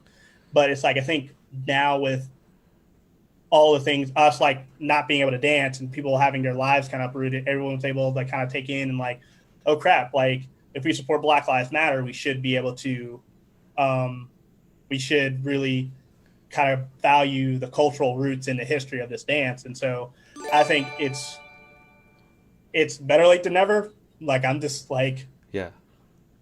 I do not understand tact. My parents never raised me with it. So I'm just being honest, like the state of the scene, it's like about time. But it's exciting that things are catching on. I'm thankful for Sylvia, who runs teaching swing dance on Facebook, for really throwing down a gambit about encouraging instructors to kind of push those values. Gabby Cook had a post that really like what got shared throughout the scene a lot, talking about like why we shouldn't call East Coast swing East Coast swing. Yeah. And on the opposite of John Tiger has been someone who's always been Very active. been very supportive of me, very active of me, and once again, like Latasha Barnes being freaking amazing. Like she had her track interview. She has a lot of amazing stories, and she's just like she's the bomb.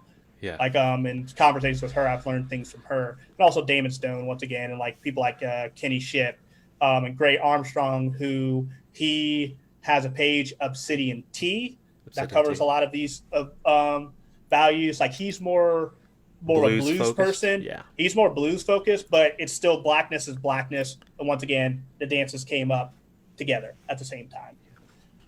So yeah, it's like I think State of Scene is like there's zeal for this, and I think for there to be ultimate change, but I just hope we can like just kind of keep riding that momentum. Yeah.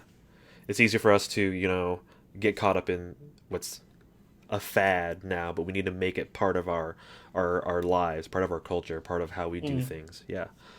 I know that you mentioned Obsidian Tea. There's a couple of other really good resources online that we talked about. The Move Together Uh, discussion, Move Together Move panel. together discussion. That's going to be a big panel. They have like probably one of them when it comes to like talking about like blackness and like like race issues like in the dance communities. This is the best panel I've seen. Like they have Yeah. like a lot of my favorite people. They have Brittany Caraway, who's actually somebody who, and I'm going to say this flat point blank. The first time people mentioned about race stuff, she was one of the people who kind of talked about it, and I slightly kind of shrugged it off. And I just want to say sorry, Brittany. She probably doesn't even remember that conversation, but it's like I wasn't really about it. This was like years Uh ago, huh. like a conversation online. So I admit it that I wasn't always kind of hip to like kind of his mindset, but as time went on, kind of seeing more patterns, the more things I started reading, I kind of like see the issues that kind of plague the scene. So it's Yeah. like she's someone on the panel who I have a good amount of respect for. Like Damon's on the panel, you got Kenny Ship. Ryan There's a ton of just Francois, Remy. Ryan Francois, Remy. It's like it's a lot of people, and like the organizers, they've been doing like calls after calls of discussion groups to get as many perspectives from many dancers as possible to see, okay, what can we do, what can we speak to, and how can we make action steps about it. Like that one of the moderators has a PhD in cultural, like in music and culture, and things like I'm not doing her justice Right. with my description, but it's like it's just it's Yeah, going to it's a be very good panel. That's like it's a happening very good panel. Saturday the 11th, July 11th. July 11th. So It's yeah, on that's what would Facebook. be. I'm sure everyone is. There's somebody out of Ohio that I got through with my people. Pardon me, I'm like looking this up on my phone because I just shared something from them earlier. Uh, Thanks to my friend Kachi out of Cleveland, Ohio. He actually graduated from a college in my hometown where I went to high school, West Denison University in no Otterbein College in Westerville, Ohio. Um, he has a lot of really awesome infographics, and it is that's not his infographic. I shared another one of his. I said it as Joseph Botang. I want to say. Mhm. Where is it? I post too many things on Facebook, but I don't know where else it would be. Yeah, I know that personally. I spend a lot of time trolling teaching swing dance forums and the scene leaders pages on Facebook, and it can get a little bit daunting.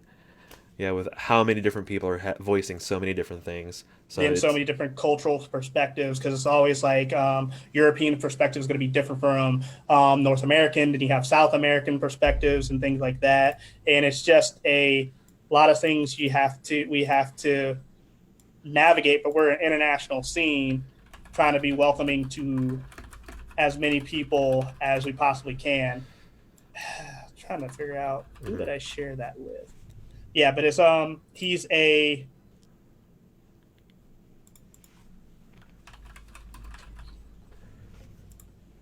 that's a resource I'm gonna have to grab later because I'm not Okay. sure. Yeah, I we'll be remember I sure shared to something. put that in the document that we end up sharing with everyone today. Yeah, I want Um, to say it's Joseph something, but he has a lot of good infographics breaking down like racial consciousness, white fragility, how to be an ally. Because that's what he studied, and he does a lot of social justice training. yeah. Oh, actually, I found it. I I know just you remembered who I bring up shared it. kind of the European scene when it comes to swing dancing and Lindy Hop, and I think it's easy to kind of forget a lot of the European and the like the French jazz influence on the kind of dancing that we do, right? Yeah, like yeah, and it's like yeah, because there's a French jazz movement. There's a lot of stuff like with jazz and like how that kind of influenced with things. I mean, I recently learned earlier this year like there was like Asia's jazz age, Yeah. It was music that I actually had to do. I had to do a performance for Chinese New Year that unfortunately got canceled. And actually choreographed it to a Chinese song. So That is a rabbit hole to fall into, by the way. Chinese, Japanese, and Korean jazz. Oh, yeah, then you have African jazz movement and everything because that's kind of something I can't even say I hit the tip of the iceberg. It was more like a snowflake of it that I've like kind of tipped of that because there's an aspect of that movement in South Africa. Um, yeah, but like Europe, like jazz in Europe, because like yeah, there's a lot of huge French influence, which a lot of things kind of kept the music from really World War II kind of kept a lot of things from really expanding a particular way. Because I know one thing somebody talked about just how during a performance like or something, a bomb hit a cafe and like ended up killing some musicians and they're like we don't know how they the could have show influenced must go on. they're like we don't know how this thing could have continued but it's like yeah like Django Reinhardt's influence. I know Coleman Yes. Hawkins, he he's known as the titan of the tenor sax, Hmm. a very prominent like sideman in the swing era. He got a lot of his like much more acclaimed fame during bebop. Yeah. Like he started playing from in the 1920s, and his career went all the way through the 60s.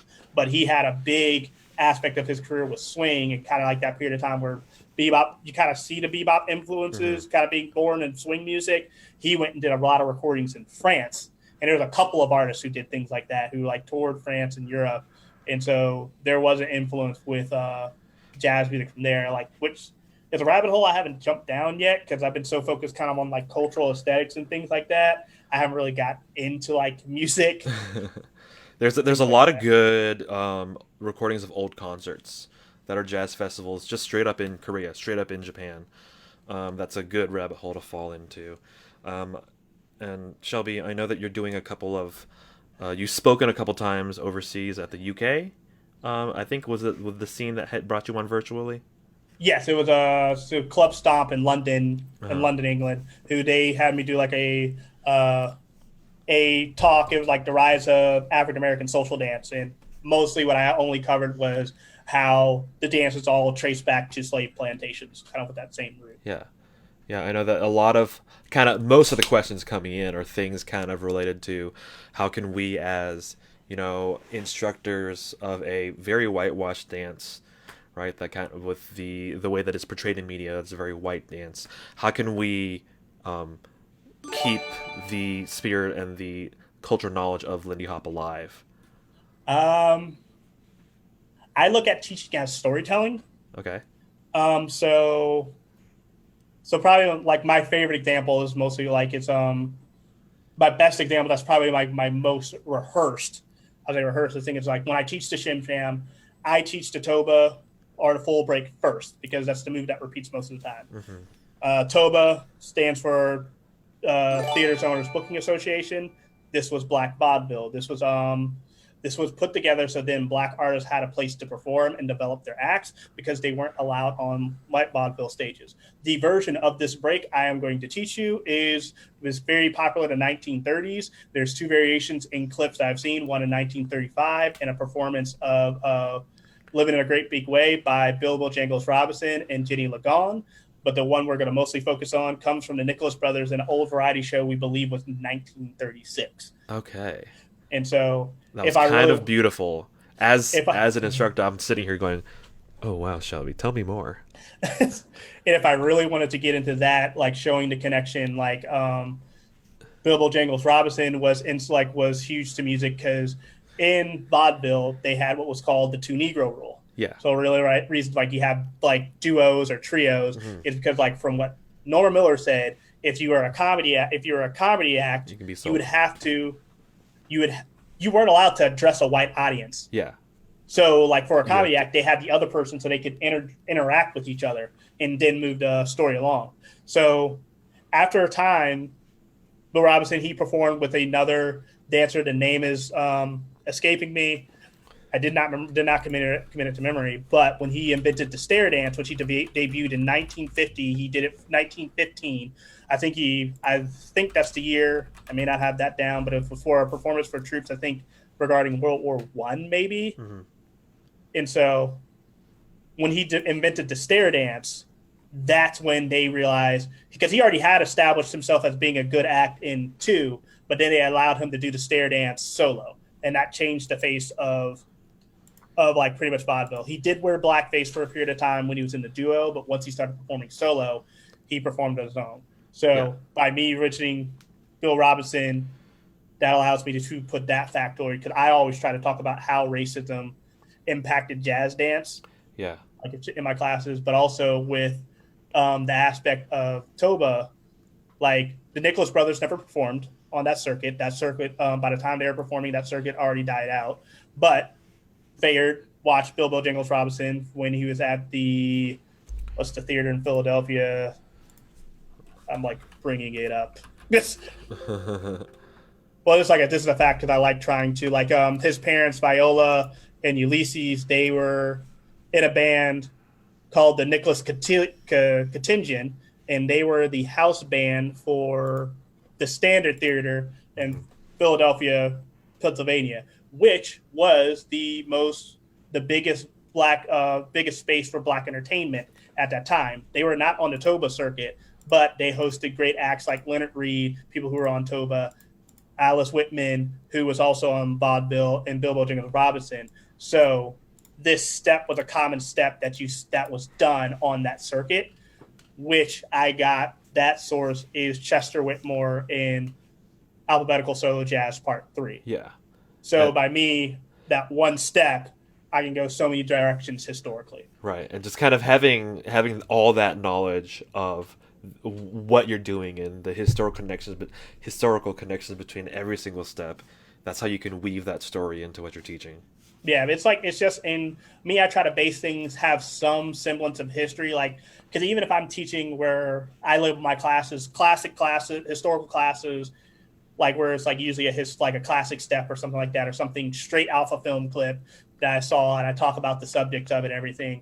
Or if I teach something like more of a modern class, it's going to be based in something historical that I've seen, and then building off of, because it's something I try to tie back.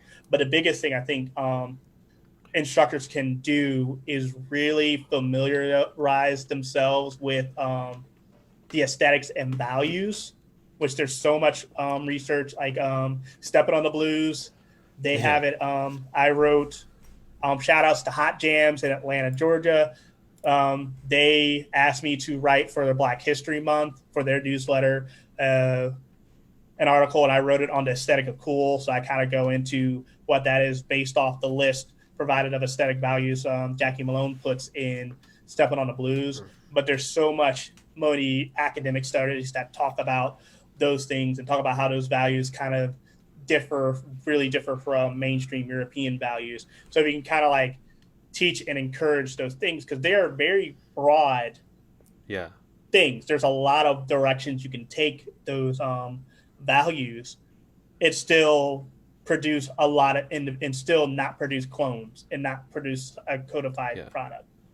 And so I think that's the thing is like I would like people to kind of try their best to familiarize themselves with the values of cultural values and thinking of the dance, but also incorporate history in some way, shape, or form, mention people. I like to talk about, I announce songs that I'm playing, and I try to have funny, like a story to kind of tie with them. So a song I use a lot is a Mellow Bit of Rhythm from Andy Kirk.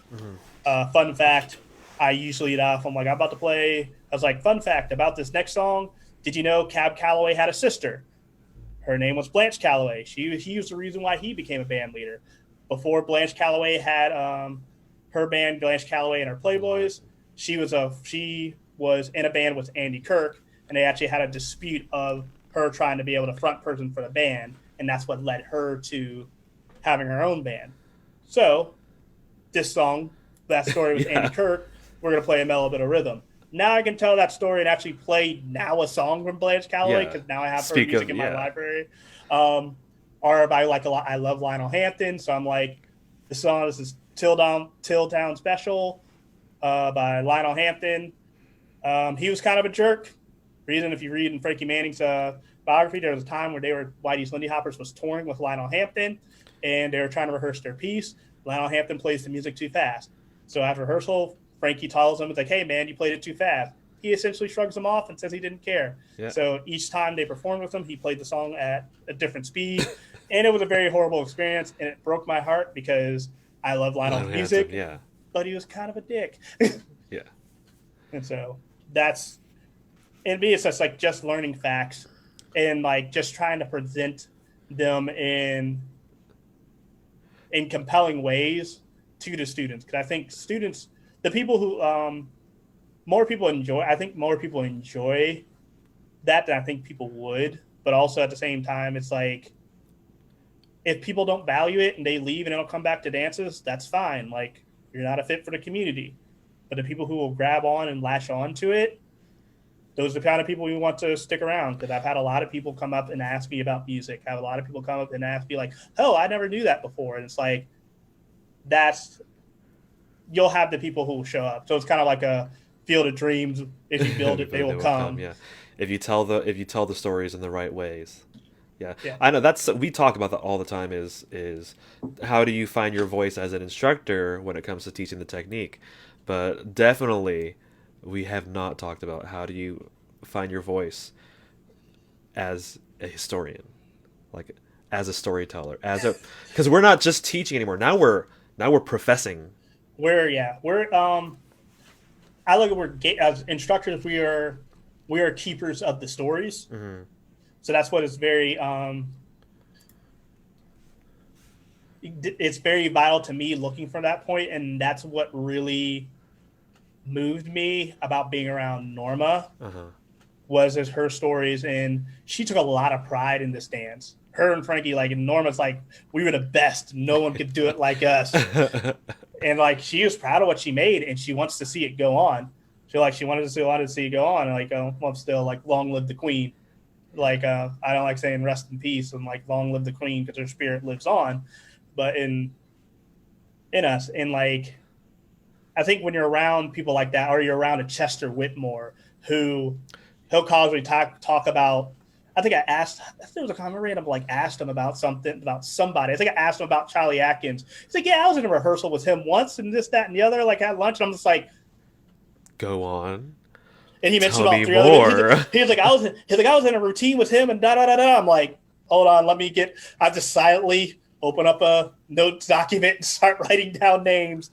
And yeah, it's like I think it's like anytime you have people who can give information to kind of absorb it, but also try and put it on, because there's not much of this is written down, and so it's up to us to kind of preserve it. Mm-hmm.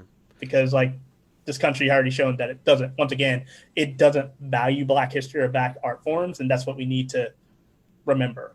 I know there's a question in here about speaking to the whitewashing of Lindy and swing dancing from the 90s with, the Gap commercial and Swing Kids and Swingers.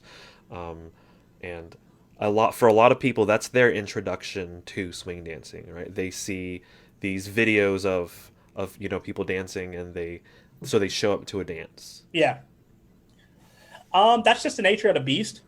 You'll have that, like, I honestly hate those Dancing by the Decades compilations when people put those in there, because a lot of times when it comes to the 20s, 30s, and 40s, I'm thinking, first of all, that Nicholas Brothers jump and jive, that happened in the 1940s. They usually have that too late, or sometimes they have it in the 30s. I'm like, they were kids. That happened in the 1940s, but they have a lot of clips of white dancers, and I think of how that could have been redone with Black dancers and originators in those clips. And that's just the nature of just mainstream society. They're not in our bubble.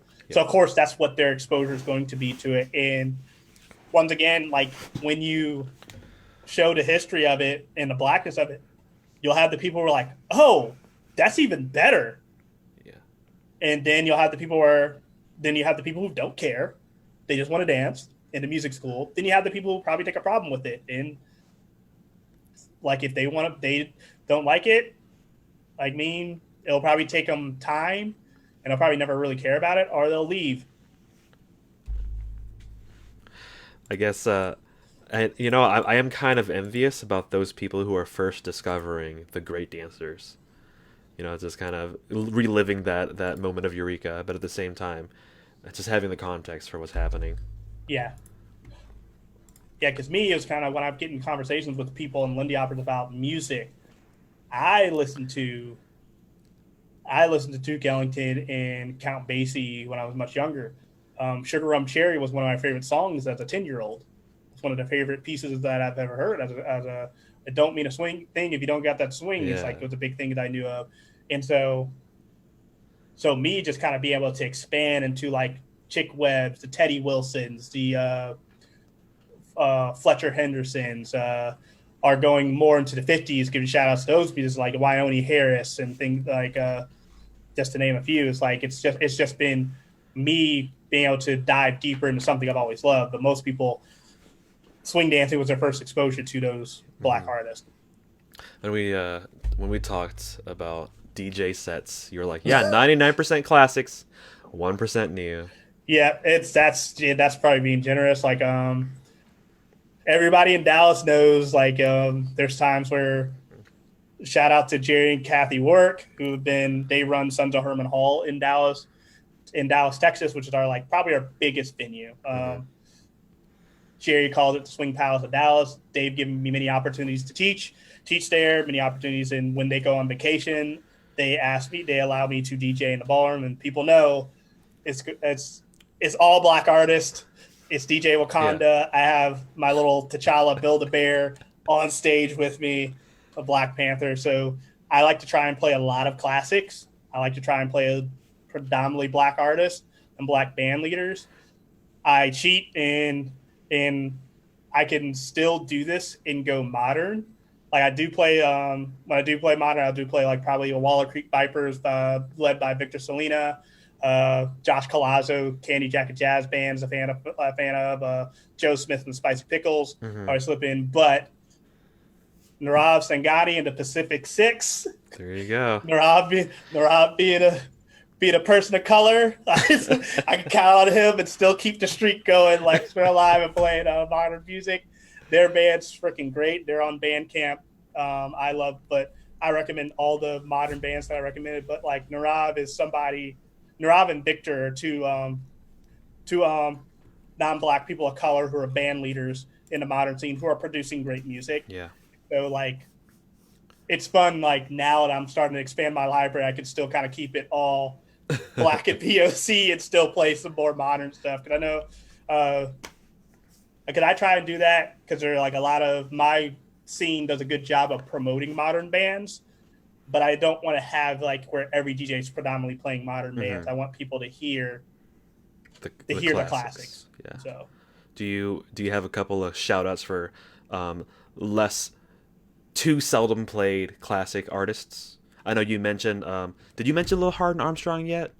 I did not. Okay. I did not. And shout out to Marjorie Bartel and Bailey McCulley for getting me hip to this artist. I did not know of her existence until like coming across the two of them. Marjorie is very prevalent on playing sets that are predominantly women. There are a lot of women in jazz who impacted things like Lil Hard and Armstrong, someone Mary Lou Williams, who arranged a lot for Benny Goodman. She also did arrangements. I believe she arranged for Duke a couple times. Yeah, very good pianist, by the way. Just watch her piano sets. Oh gosh, she's somebody. Also, she was kind of more in the behind the scenes during the swing era by mostly doing arrangements and stuff. But then when bebop, bebop came around, that's when she came to prominence. And she mentored a lot of prominent bebop musicians and stuff. And like Dizzy Gillespie and like just to name a few, and her stuff's incredible. Miles Davis, Thelonious Monk. She taught all the greats, man. She taught like all the greats, and like she knew her stuff. She has a verse. I love her rendition of Roll'em. It's I love Boogie Woogie Piano.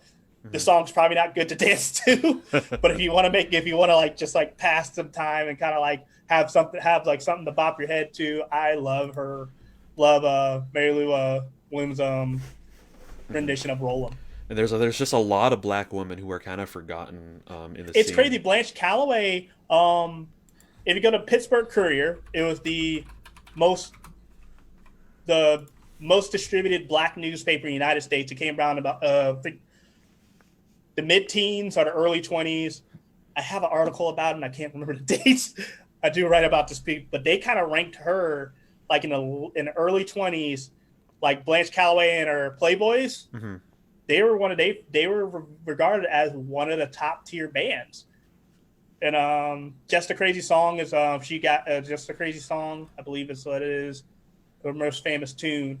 It's a very good tune. I have a couple of songs for her. It slaps, as the youth would say. Yeah.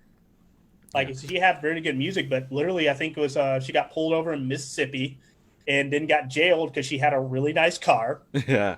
And then something happened where, like, the band person she was with, she got jailed with, ended up taking all the money and her car when they finally got out of jail, and that kind of like abruptly ended her career as a band leader. But because of just Well, outright sexism, it was on tour, wasn't it? While she was on she tour. was on tour, and they had to Yeah. end the tour early because something happened like that. And so, and that just kind of like decimated her career. And she's better than Cab. She was way better than Cab, and Yeah. Cab learned everything from about being a performer and a band leader from her.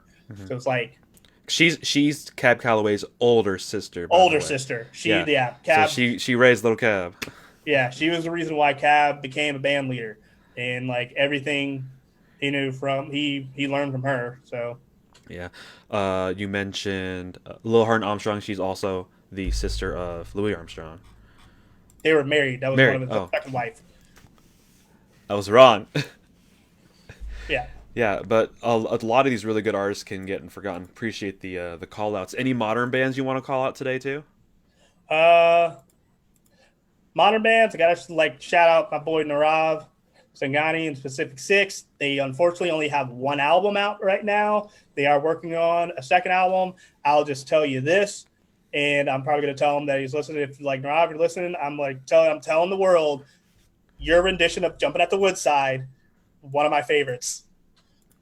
So so yeah, he's like it's not on his album that's currently out. That's on their like next album that he's working on. Hopefully, they'll be able to get things rolling. It got slowed down because of the pandemic, but he's by far Hmm. my favorite band, along with Josh Colazzo and Candy Jacket Jazz Band. I play a lot of their stuff, but like Neuron's probably like the only modern band I'll play in class. Yeah. So There's a do you have a public playlist anywhere, Spotify on your Patreon or anything? I have I should probably make one. I have a playlist on YouTube called Shelby's Favorite Riffs. Oh yeah. It's all my favorite songs with riffs that repeat. I've seen that. I've watched that playlist. Yeah, like I use that for a musicality class in Fort Worth. Hmm. I have that. I do have like a beginner friendly playlist on Spotify that is public, and that's like pretty much the two biggest things that I have right now, like that are like publicly available with music. So it's kind of Yeah. understand my taste. Great. I guess we're coming over to Shelby questions, and we've got a fun question over here, wrapping things up with the man himself. What do you got next, man? What's on your docket in the next couple of months, I guess, during quarantine? Oh man, I'll be DJing for Great Lakes Bible Escape in first weekend of August, and I'll be on a DJ panel for that. I am planning once again. Shout out to my buddy Katie Cobalt in Spain, who is in bed right now. You better be in bed because it is early. Hopping in we at 3 a.m. to come hear you. She has a series on YouTube called Dancers in Lockdown. Her first video she released of that way back at the beginning because Spain quarantined before the United States did. She did about minstrelsy and Lindy Hop, and Okay. she covers like the blackface in A Day at the Races. She also did a video on the Whitman sisters, which I shouted out earlier. We are going to be doing an interview. We plan to work together and collaborate on a on a project. Then Ooh, a surprise project, huh? I'll be planning on making an appearance on my friend Alex Miller's podcast, Medium Brown. We haven't figured out a date yet, but he has a podcast which kind of goes into a lot of Black consciousness. He has one about being a fear of like why Black people shouldn't fear going outside because of police brutality and people just calling the cops on them for only his life. Hmm. It's great to hear his thoughts on those matters. And while he does it, he's walking around his neighborhood, so you can hear everything that's going on outside of Yeah. while he's doing this podcast. And just continuing to write on my Patreon. I should have I'm writing an article on Josephine Baker, Oh which yeah. should be out for Bastille Day. going to talk about a little bit what she did with the French Air Force in World War II as a spy in that writing. So Very interesting story, Josephine Baker. I'm looking forward to that. she's fascinating. Yeah, it's like just me kind of touching on some things that I like, that I enjoyed about her life, but also highlighting an article, I think a Mighty Girl website posted on. So like you can kind of get ahead of what I'm about to write and like look up their writing because they cover her life so well. And so like both aspects of her as a performer and her time in the Air Force. Cool. I think there's one story that I'm eager to hear too, Shelby, when I saw this question pop up. How did you first start dancing? Like, what was your first exposure to swing dancing or Lindy Hop? Oh gosh. Back when I was young. PE to dance in high school, actually. We actually had a little moment where we had little videos where we learned dance and stuff, and one of the things was swing dancing. It's kind of like the early, like pretty much what you learned during the revival period or the gap period. And so we had to choreograph a number. I somehow got stuck with, it's supposed to be like it's supposed to be like 2 people or like 4 people. I got stuck with just 2 girls and myself. So we decided to do like a swing dance thing.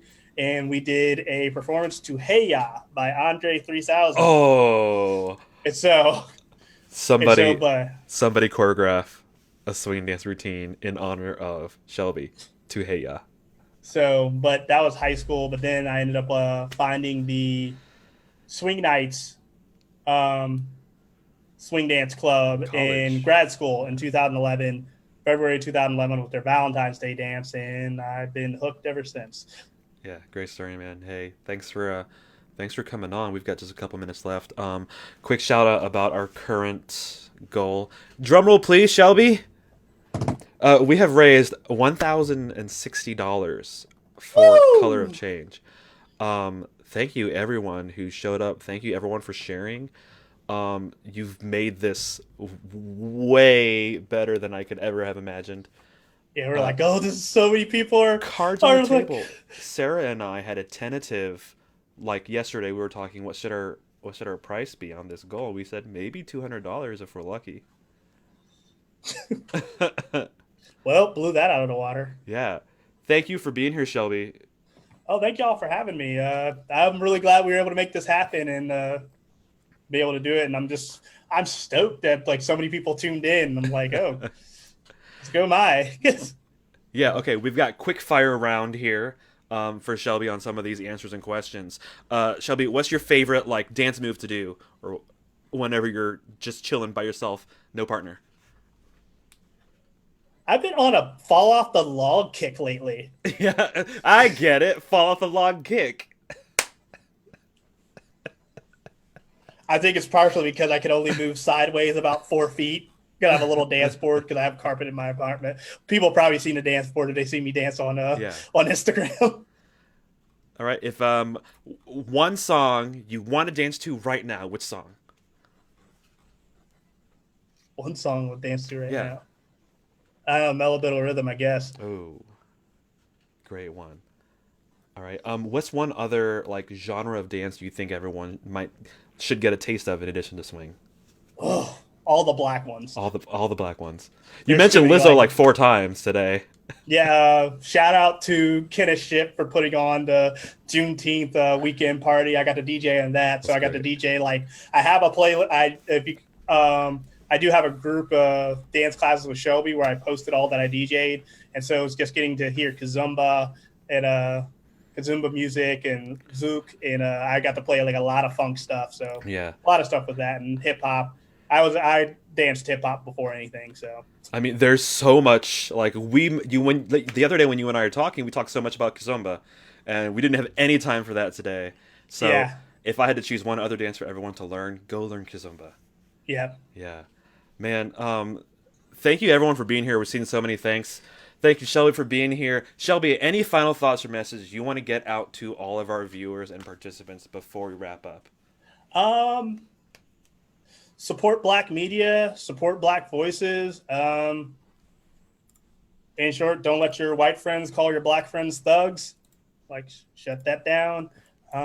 It's like, just keep trying. Like, it's going to take little by little. Like, I know I spit out like really like in-depth things with how I incorporate history in my classes. It's just like small things, because me is just learning. This is 4 years of study that Yeah. I'm kind of putting out there. So it's like it's going to take time and just be patient. All right. Well, our final number is 1060 $1,060. We do technically we are keeping the campaign open until Saturday, just in case anyone wants to throw some money at Color of Change till then, and then we will post on Saturday with our final numbers, and we should have a recording of this VOD shortly. Thanks for being here, and thanks everyone. Thanks for coming. Bye. You can't hear the music cut out.